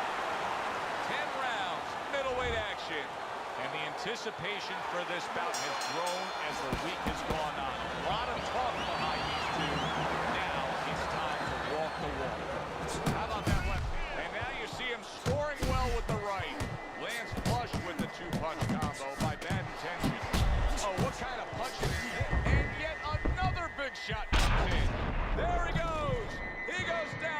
headshot. 2. I give him a lot of credit for even getting up from that knockdown, but he still has to impress and move forward here. Yeah, I applaud him. I give him credit, but I also... Oh, that's gotta hurt. Can he get up from this? He's done it before, but can he get up from a second time down? 3, 4. So now the question becomes, after that knockdown, and he has gotten up, how does he survive? So this is where instincts kick in. You got to start moving that head automatically right now. You don't want to stay in the middle.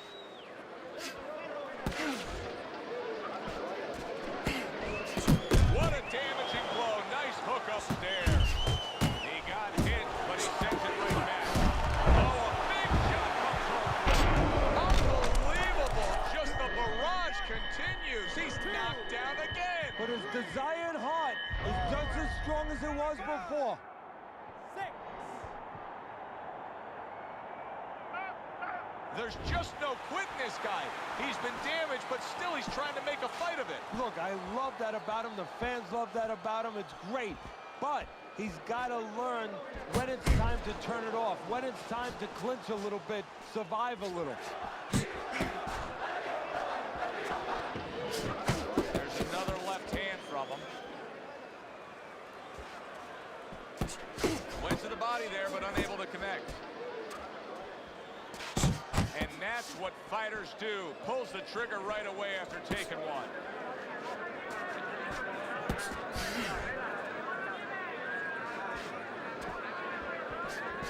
Good combination punching by Bad Intentions. Really on the mark with that over-the-top shot with the right hand. And the round comes to an end. We did have a knockdown in that round. Now, Teddy, if you're in the corner where your man was down on the floor, what are you telling him? Well, the first thing I do is I sit him down, I get water on the back of his neck. You know, I bring him to a sense, I make sure that he's clear and everything, and then I tell him why he got his backside put on that canvas, so he can correct it, and he doesn't go out there and get caught again with the same punch. Bad Intentions condition is not serving him well. Once again, he hits the deck. Well, he's getting practice at it, so he might figure it out. 3, 4, 5, 6, 7, 8, 9, 10. And it's over. This fight is over. Bad Intentions is not going to hear from those judges. He's a knockout victim. And just like that, the Sandman's thunder rains down on him with a knockout victory. Well, one of Einstein's theories was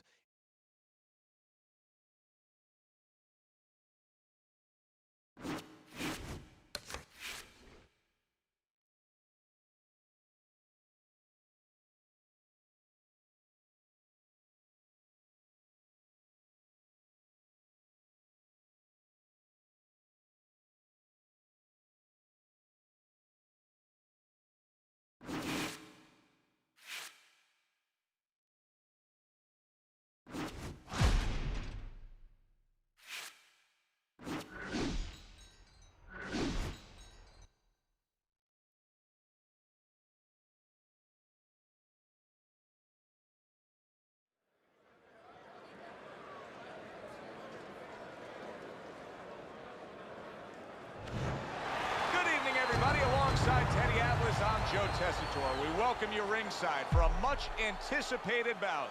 Let's set the table for you and get ready to dish up this big night of action. Fisher's coming down to the ring right now. All the talk, all the hype, now the fight. Round 1 scheduled for 10. He's got his guard up really well that time, and it protects his head. Keep working the jab.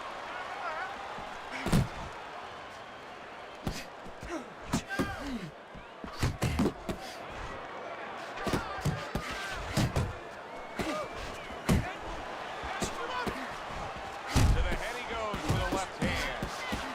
Another huge shot comes in early on in this fight from him. Well, he understood that. The Sandman's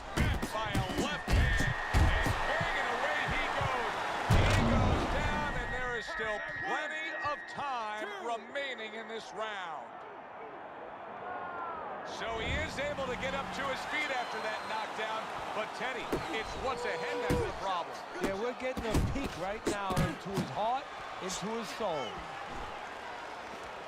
Halfway through round number 1. Solid left hand to the head.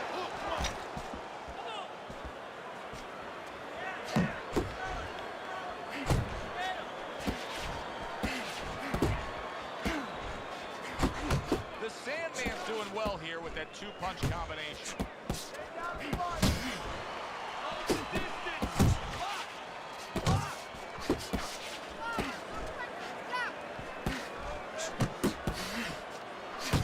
He digs in, trying to bank away body shots with the combo.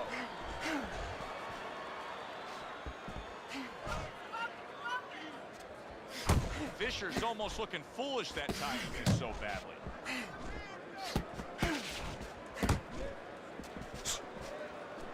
I like that step back right there. Just enough to be out of danger, but still close enough to then land the counter. Well, that's what happens when you have that kind of experience. You're calm enough to know that range. Know where the beginning of the punch and the end of the punch is. As we come to the end of the round, Joe and Teddy with you ringside. Teddy, that's one of those rounds where I wonder what were the judges looking for. Because it's tough to kind of draw a line between those two fighters. Yeah, very close, but one of those rounds where you could steal it. You did a little bit more in those last 30, 20 seconds. Maybe that's the impression the judges are left with. The Sandman's going out there after just being knocked down in the last round. If you're standing opposite him, what's the mentality? What's the strategy? Well, you want to go after him, but you don't want to walk into a trap either. You want to kind of size him up a little bit. You want to see if he looks like he's okay, but at the same time, keep in your mind that he might be trying to con you. You know you hurt him, so put that pressure on, but do it smart. A solid uppercut by Big. The Sandman's putting forth that hard work he did in training camp there, landing a crisp combination. 90 seconds to go here in this round. Good job, boy. Good job. Oh, he just misses with that headshot. And now he brings the left hand upstairs.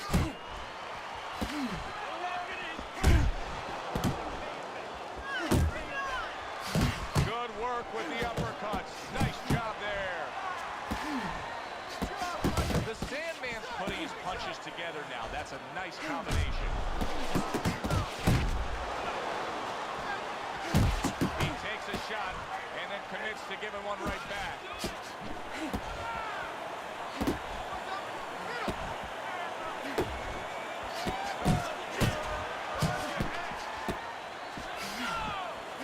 Big shot he just scored with. What a turn of events. What a turnaround. He scores his own knockdown after being knocked down earlier. And that's where scoring a knockdown hurts you sometimes, because now you think he's just going to walk in and get it again. Well, he walked in, he did get it. He got it. Beautiful job. Nice work. Now I want to see more uppercuts, okay? Now he's moving in with his head down.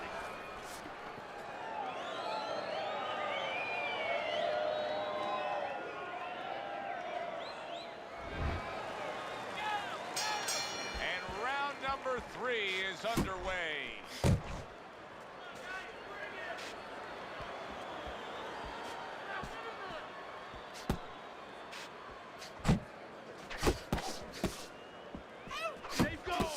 Not getting it done with that straight right hand. Took a shot, now he gives a left. Good defense, just covering up down low.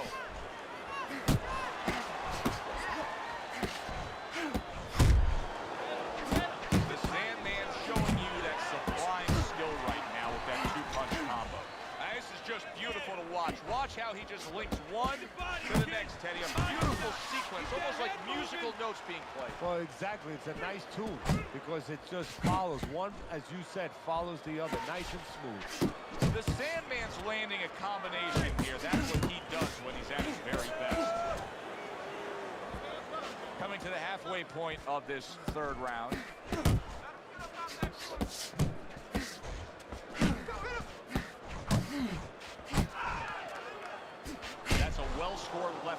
by Fisher.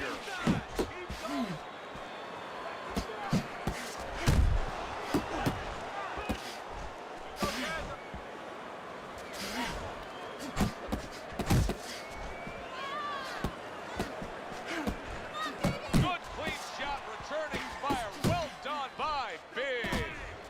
Nowhere close that punch by Big. The Sandman's cheek is cut. You can see it's opening up now. Boy, that could be a factor later on. Well-placed left hand there. The Sandman's so dangerous with that accuracy. A two-punch combination landing. Big's tagged by a right hand. Teddy, he's wobbling all over the ring. You know, Joe, he can't use his legs right now, so he wishes, and it's too late for it because he wasn't taught, but he wishes he was a guy who was taught how to slip right in front of a guy and make the guy miss. Then at least he could do that.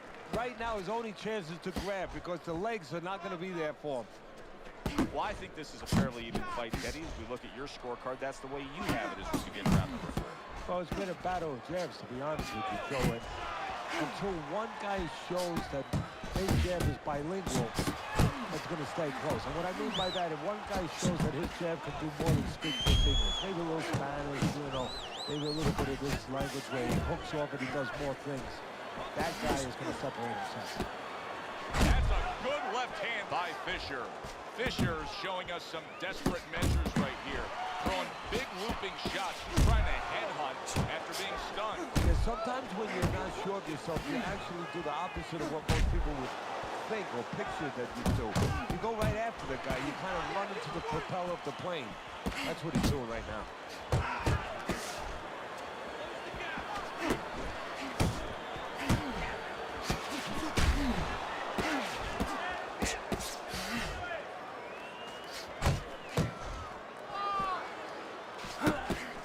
Targeting that straight left hand.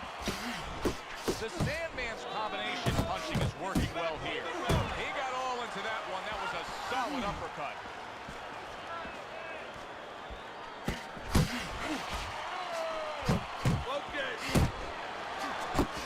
The Sandman's combination punching working out well there. He landed 3 solid shots. Fisher is able to avoid that punch. Scored well with the left downstairs.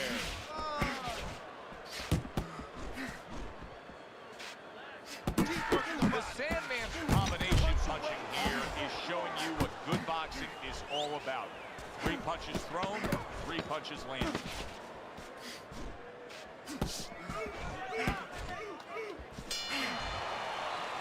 And that's the end of round 4. You know, Teddy, I'm looking at that cut as he's in the corner now, and it doesn't look good at all. Do you think he thinks he has to go out there and try to end this fight? Not only does he think it, I think he's right. I think that he probably has very little time left before the referee or the doctor's going to stop this. And he needs to be thinking that way if he's not. I want the combinations. You landed 1 shot, but I need to see 3, 4 punches now, all right? This fight is through. Good action throughout. We'll see if it keeps up in this round of what has been a very even fight. Well, his opponent is opening up and coming forward, so I would think there are some opportunities at this. Yeah, I think some counter-punching opportunities. Opportunities not on the front end, but on the back end.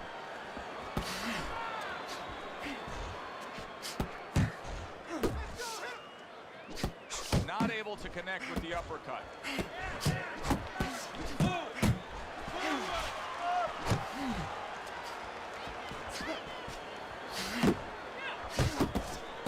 Oh, that's good stuff. Firing right back with one of his own. Good work by Big. Oh, he is stunned. He could go down. Uncle Mo. What a big shot. Oh, that's beautiful stuff, Teddy. That is beautiful work with that combination to score the knockdown. Well, that's the benefit of putting them together. One sets up the other one. He gets up after that punch, put him down on the canvas. Now he needs to get on that bicycle and stay away from this guy. Fisher's right hand working well that time. He scored well. He had his eyes set on the uppercut, but was unable to land it. Really good work right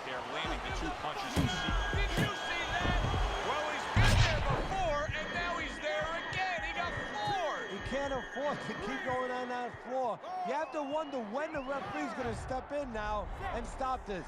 7, 8. Get up, get up, get up. He's being dominated now. Yes, he got up from that knockdown, but this fight could be over at any moment. You got to think the referee's taking a look. If he's a good ref, he is, but fighters have come back. As dismal as this looks, as bad as this looks, they have come back before. Good flush, straight left hand.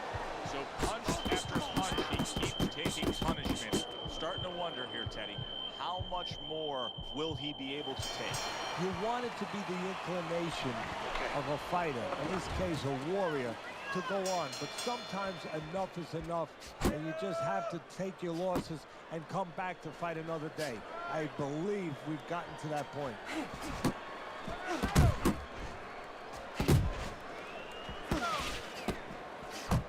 Nice block by Fisher.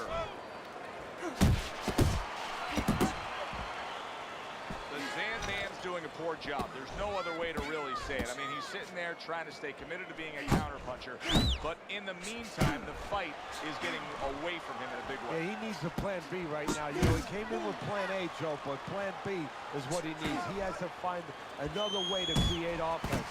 He's not going to be able to do it countering on the back end. Nice work, the left hand to the head. Hits him in the mug with the right. Well-targeted left hand by Fisher. Well, you can see what he wanted to do there, but unable to land that body shot. He got hit right there, but he also gave one. Solid effort by Big. Left hand coming into play by Fisher.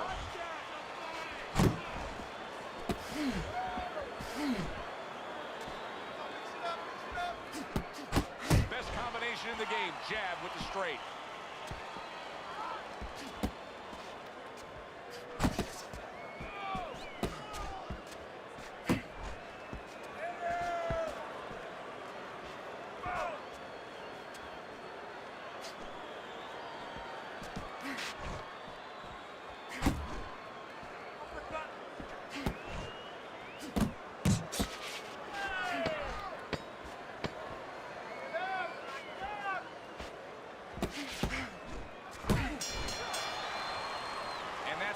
Round 6. Teddy, let's discuss what's going on right here. His eye is completely swollen shut. What is the concern with the referee in the ringside position? Well, right now they're worried about the welfare. You know, not just about tonight, but the future of this fight and what damage he will take now because he can't see correctly. It's their job to protect the fighter. Nice block by Big. The Sandman's game plan was to get to the inside and score and have success with the power punching on the inside, Teddy. It's not happening. So what is the answer? Well, first of all, why is it not happening? He got caught a punch earlier on his way in, and I think he hasn't gotten over that. He's still worried now about getting in there. That punch from before, from a couple rounds ago, is still playing on his mind.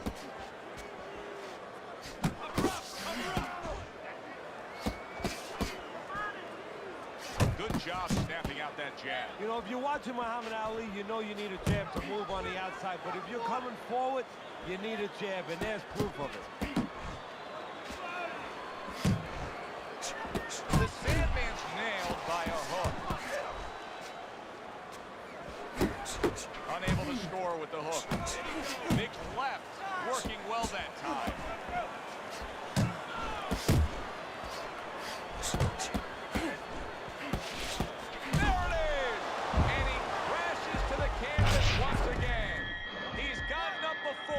What about this time?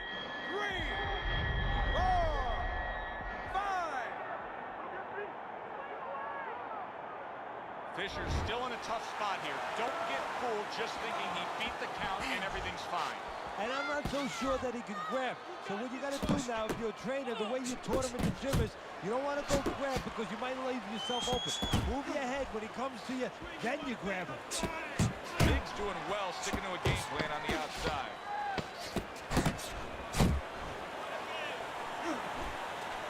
Got him right where he wants to, trapped in the corner. breath. Relax. Relax. Here you go. Are you all right? I need you to keep your hands up. Keep your hands up. Don't worry now, all right? Close fight here tonight as we have round number 8 underway. Fisher's enjoying a slight lead on Teddy's scorecard, but I've been concerned with how much he's been easily tagged tonight, Teddy. Well, that's when he goes into that peekaboo. He goes into that peekaboo. He doesn't move his head. He's stationary, and his opponent's been taking what he's given him.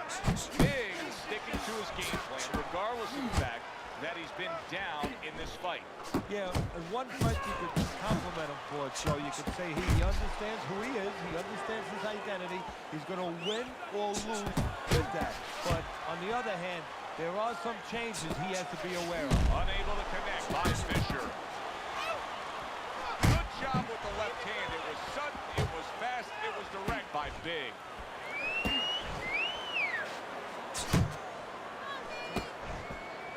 Good scoring shot. It was a straight right.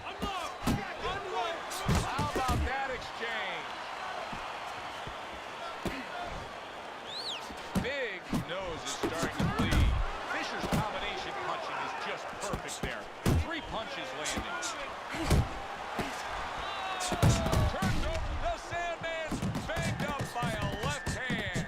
Oh, he's hurt right there. He is hurt. Joe, in this kind of situation, it's kind of like a wounded animal. Yeah, you can go after him, but you better be careful because he'll strike out when you don't expect it.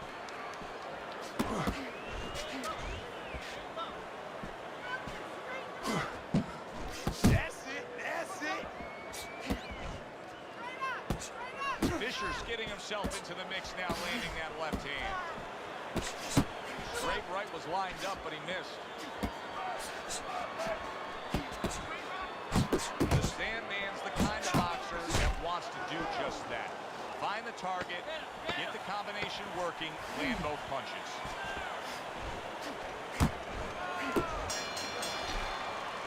And that's the end of round 8. 60 seconds. That's all they get. Just 60 seconds to deal with the fact that their fighter has an eye that's completely shut. That's all they need. I mean, that's their job. Now they got to show that they can perform under those conditions. Hey, you got some of that too. Blocking that punch. Very good defense by Fisher.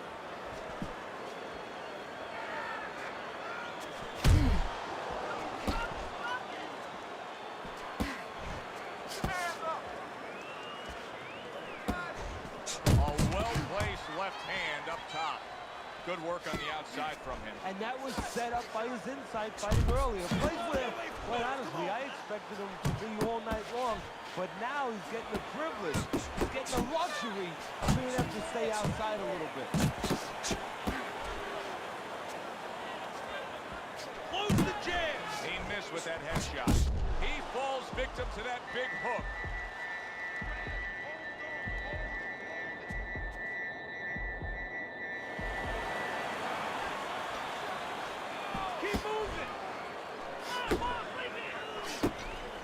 Scores well to the head with the right hand.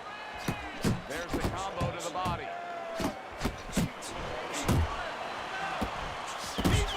Fisher's able to land a nice, clean left hand. Return to sender. He gives him back one of his own. The Sandman's doing well here with that 2-punch combination. Comes right back at him with a left hand. Good step back counter punch there. He gets hit, but he gives it right back. Good job with another left hand.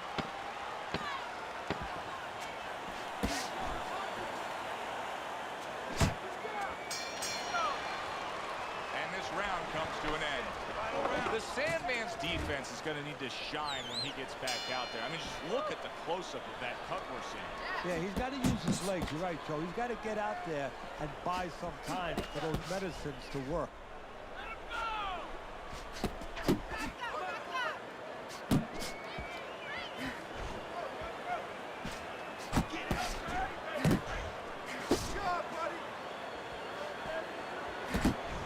Good block by Big.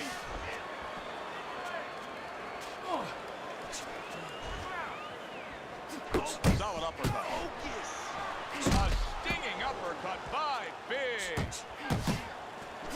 The Sandman's putting forth that hard work he did in training camp there, landing a crisp combination. A little something of his own, blocks a shot, brings back the uppercut. The Sandman's failure to protect himself from that left hand, it's become a big story now. Yeah, and he has to understand why. He's not controlling distance. He's standing too close in front. Needs to adjust a little further out.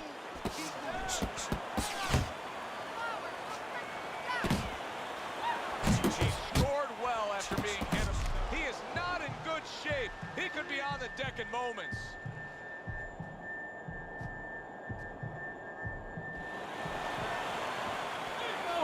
Left hand came after the jab.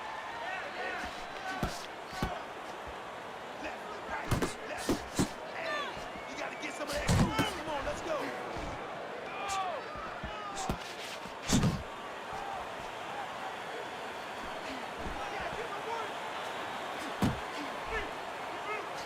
That worked out really well. Throwing off the right hand after getting tagged like that.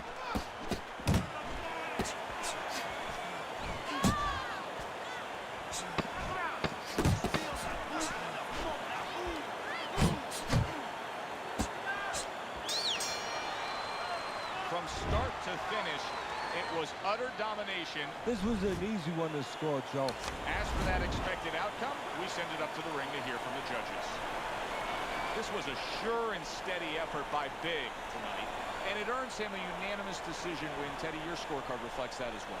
Yeah, I don't think it was ever a question of who was going to win. It was how. Was it going to be knockout or unanimous decision? We got it the right way. For Teddy Atlas, I'm Joe Tessitore. Have yourself a great night.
Hi, everybody. So glad you're with us. Joe Tessitore alongside Teddy Atlas, and we welcome you to the Metro Manila Arena. We're here in the Philippines for our main event.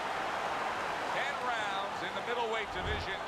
This should be a really good matchup here tonight. All that energy that we saw, it almost boiled over at the weigh-in yesterday. Now it gets to explode here in the ring.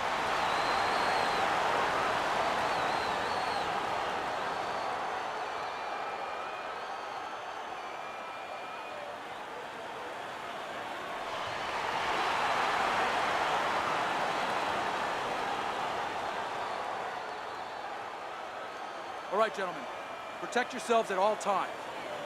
Let's touch them up.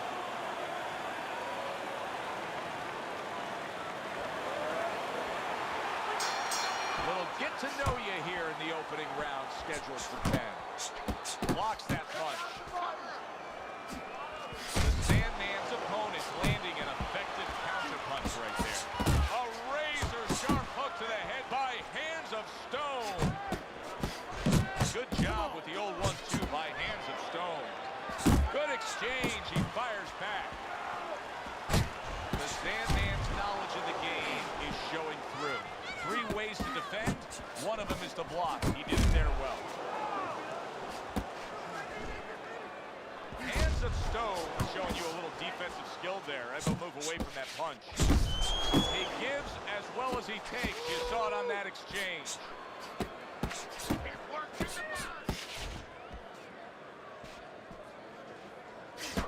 And now he's targeting upstairs. Teddy, I don't think he's got visions of sticking around too long. He's landing power punches early. Yeah, he wants to make it a quick night's work. A stabbing right hand comes in by Hands of Stone. Back to the body.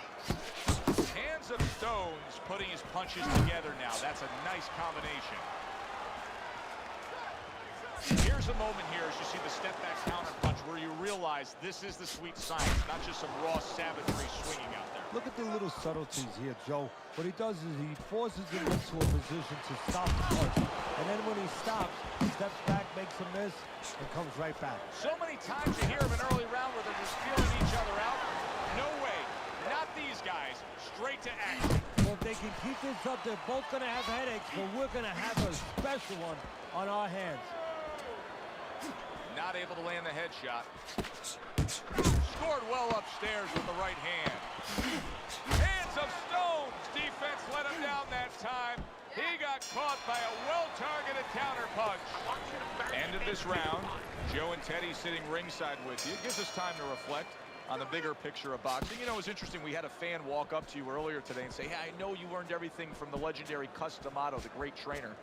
And he said to you, what's the one thing you took away from all your years with Cus? What did you say to him? Well, it wasn't a paycheck, I'll tell you that much, because Cus didn't believe in paying you for that. He said you're going to college, you're getting a valuable education, and you're not even being forced to pay a tuition. So I understood that.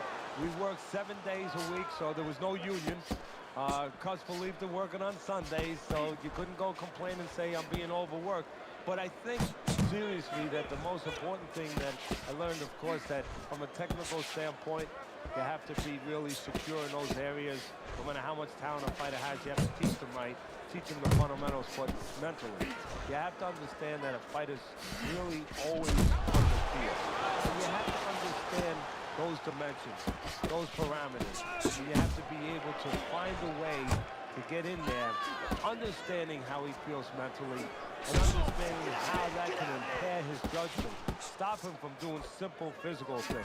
Nice block by Hands of Stone. Counters with a crushing blow to the head.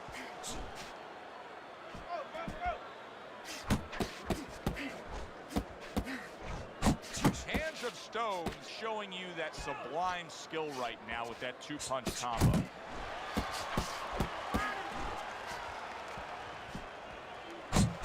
On the mark with that hook by Hands of Stone. The Sandman's right hand scores well.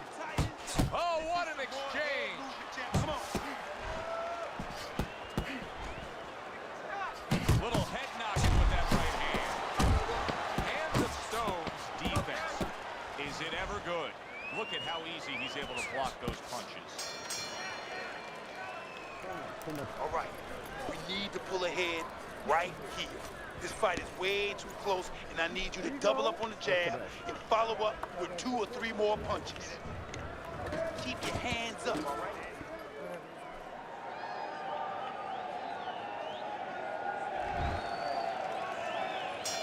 And round number 3 is underway.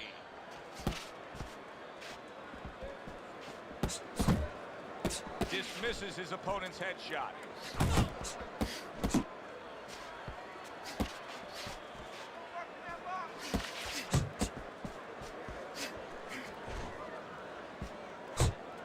The Sandman's missing the mark by a mile. That just was nowhere to be found. He comes back with the left hand again.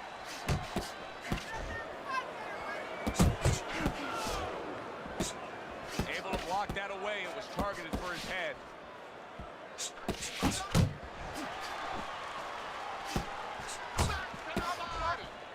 The Sandman's at his best when the combinations are landing. He scored well there with that combo. Really wanted that uppercut, but just couldn't get it.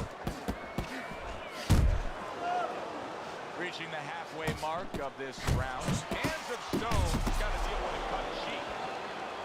Commits to the straight right. Jab with the straight, classic combination.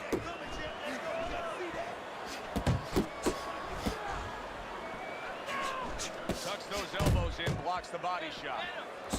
Look at that! The hook came home with ease.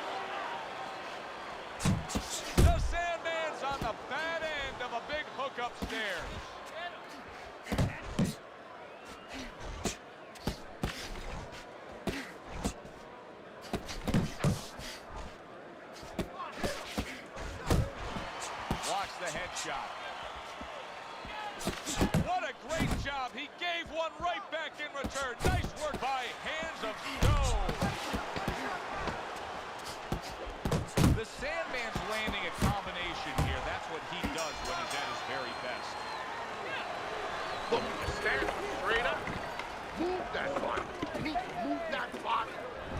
Well, if anything has been learned from the first 3 rounds is that sometimes just being the busier fighter will do well for you. And that's the case right now for him as he's up 2-1 on Teddy's scorecard. Yeah, not always landing a lot. You put it very well, Joe. Not always landing a lot. But keeping his opponent defensive and keeping him from doing what he wants to do. Teddy, what would you recommend based on what we're seeing here tonight? Well, 2 aspirin and then go, oh no, actually I would say a little counter-punching would be just what the doctor ordered. That's a better prescription. The Sandman's so dangerous with that accuracy. Punch Hands of Stone's hurt bad by a right hand. He was stunned, now he's in control. Momentum, big shot comes crashing home. Big body shot floors him. 1, 2. So now the question becomes, after that knockdown, and he has gotten up, how does he survive? So one of the ways he survives is if he's been taught. Have good habits, have good fundamentals been put there. You're gonna find out right now, he needs them right now.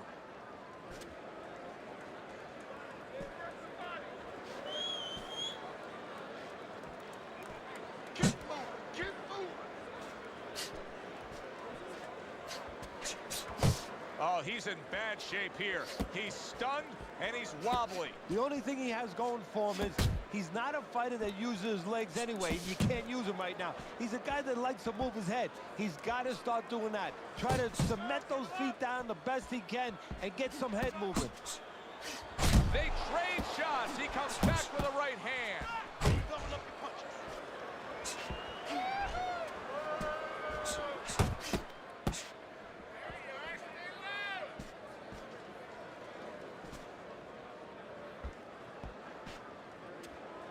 Fourth round now with his last 10 seconds.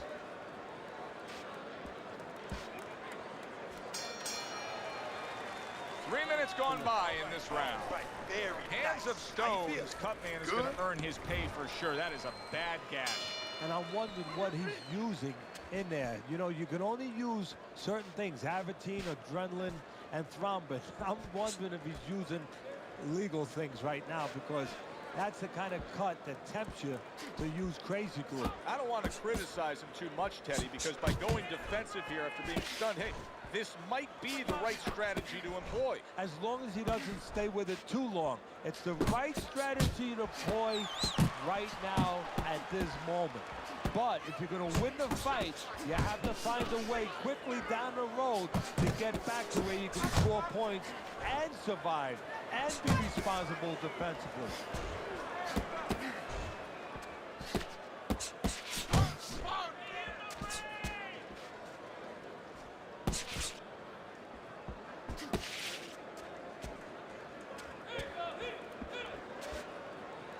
Halfway into round number 5 here.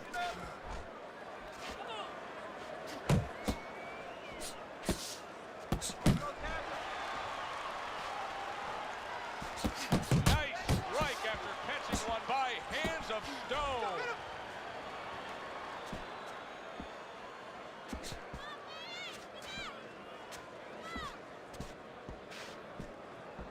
Good smooth work by Hands of Stone. That's classic counterpunching. Yeah, what he did was he pulled that right shoulder back. You know, he just pulled it back, gave him the left shoulder, and then gave him the right hand. Sandman's got a bloody nose right now.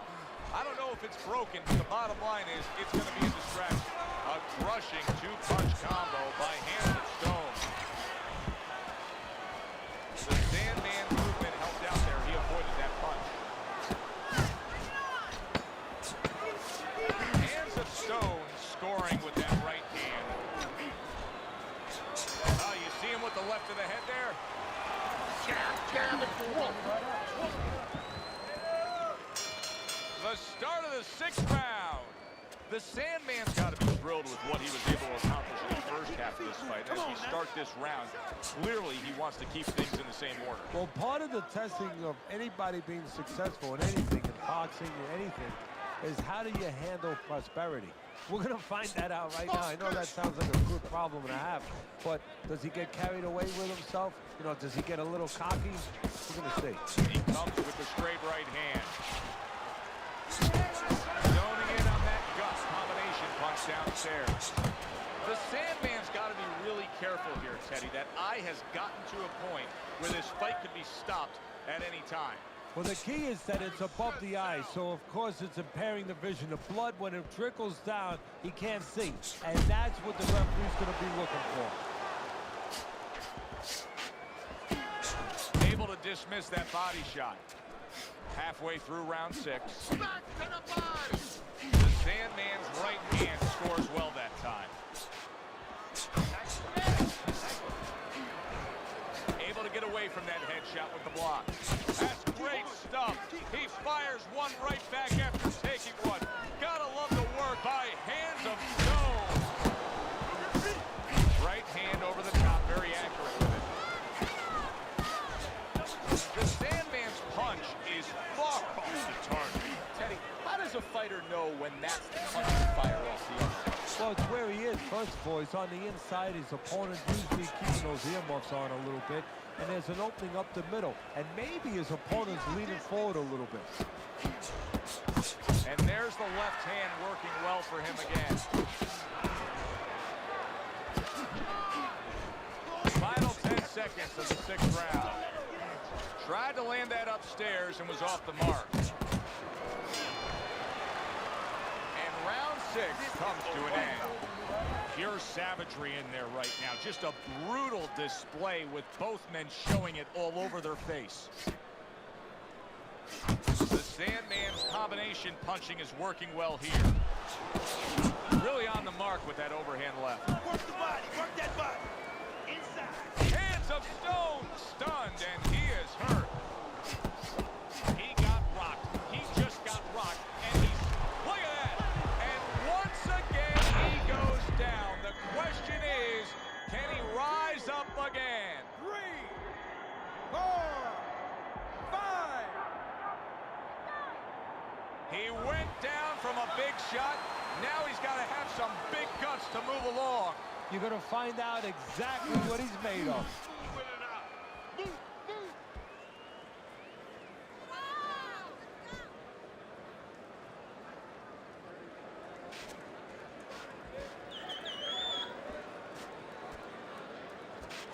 And now he scores well with the straight right.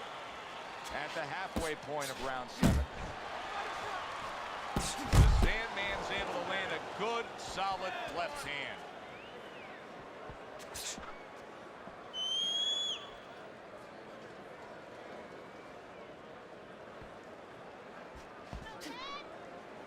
Good job, James.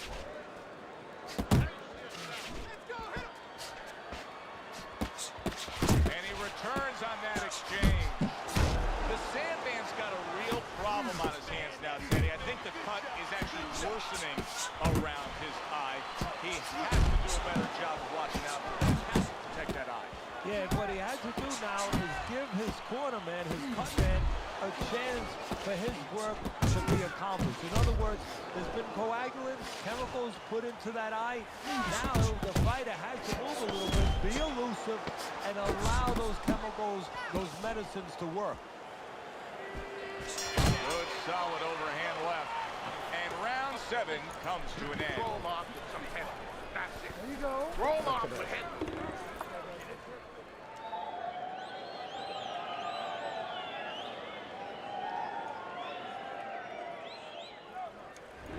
Start of round number 8. Teddy's scorecard has it very one-sided. The Sandman's done as he has pleased all night long.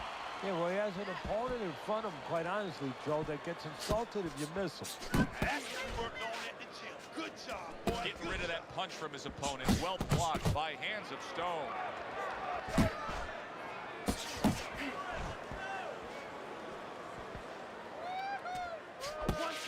One, two, that's it. You're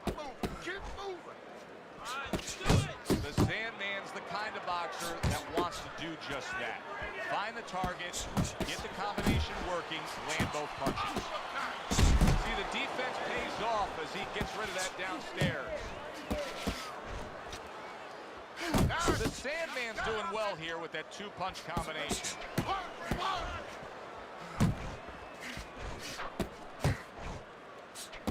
Pulls the trigger right away with the left hand after getting tagged himself.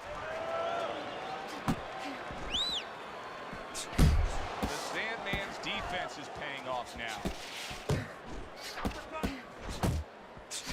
Hands of Stones putting forth that hard work he did in training camp there, landing a crisp combination.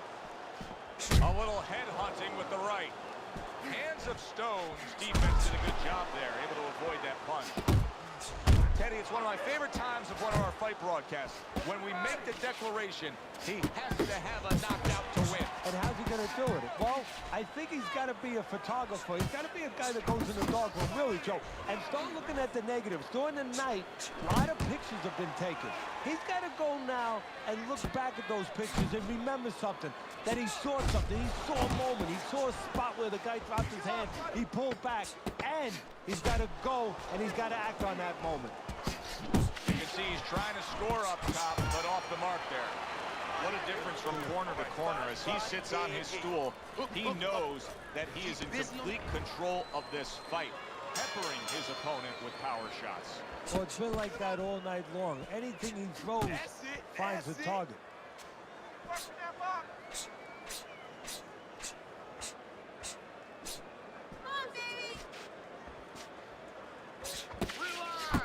Targeting that midsection now with the combo. Good flush shot by Hands of Stone.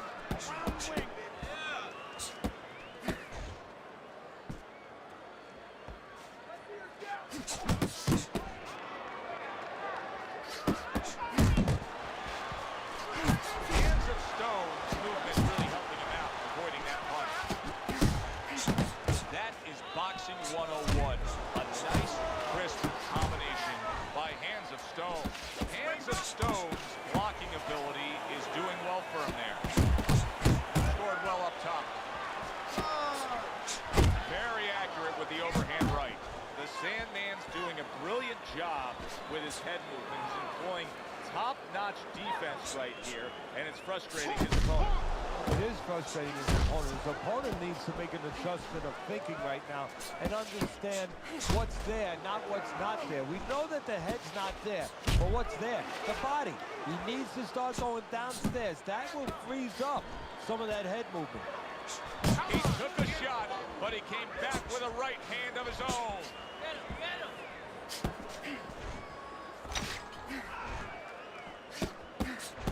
That is exactly what the corner wanted to see. A good combination punch by Hands of Stone.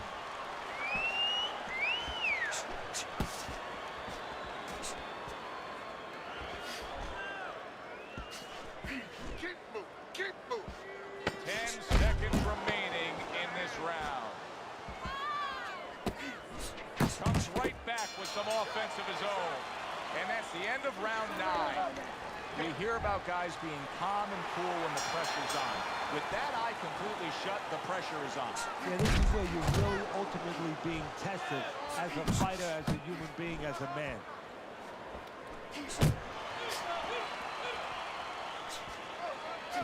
The Sandman's work in training camp is now paying off. Do you see the accuracy and the effectiveness with that combination? Takes one, but gives one. Good work by Hands of Stone.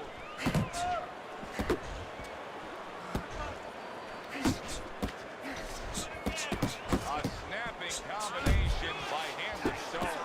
Hit the body, baby, body blow. Good clean shot, returning fire. Well done by Hands of Stone.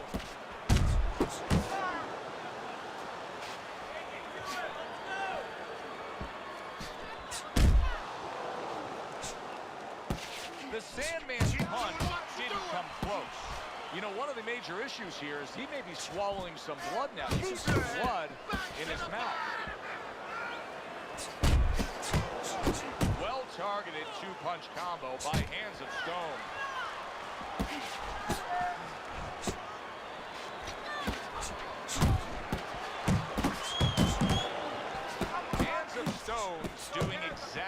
you should to be a strong defensive fighter. You got to block those punches away. Got to be accurate to send the combination to the body, and he does that. Good block by Hands of Stone.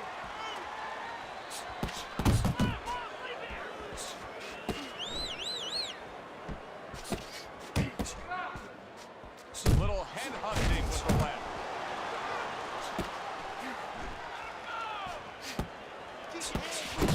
Good solid shots with the combo downstairs. There's the headshot, but he parries it away.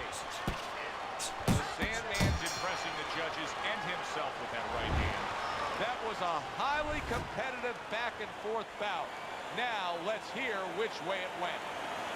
A unanimous decision. Teddy, your scorecard falls in line, and everybody here in the arena knows exactly what happened tonight. Yeah, this was an easy one. I mean, I think that you would have had a big problem with the crowd, not to mention me, your broadcaster right here, if these judges gave it any other way. I'm Joe Tessitore for...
Ever. There's never been anybody as ruthless. I'm Sonny Liston, I'm Jack Dempsey. There's no one like me. I'm from Nairclaw. There's no one that can match me.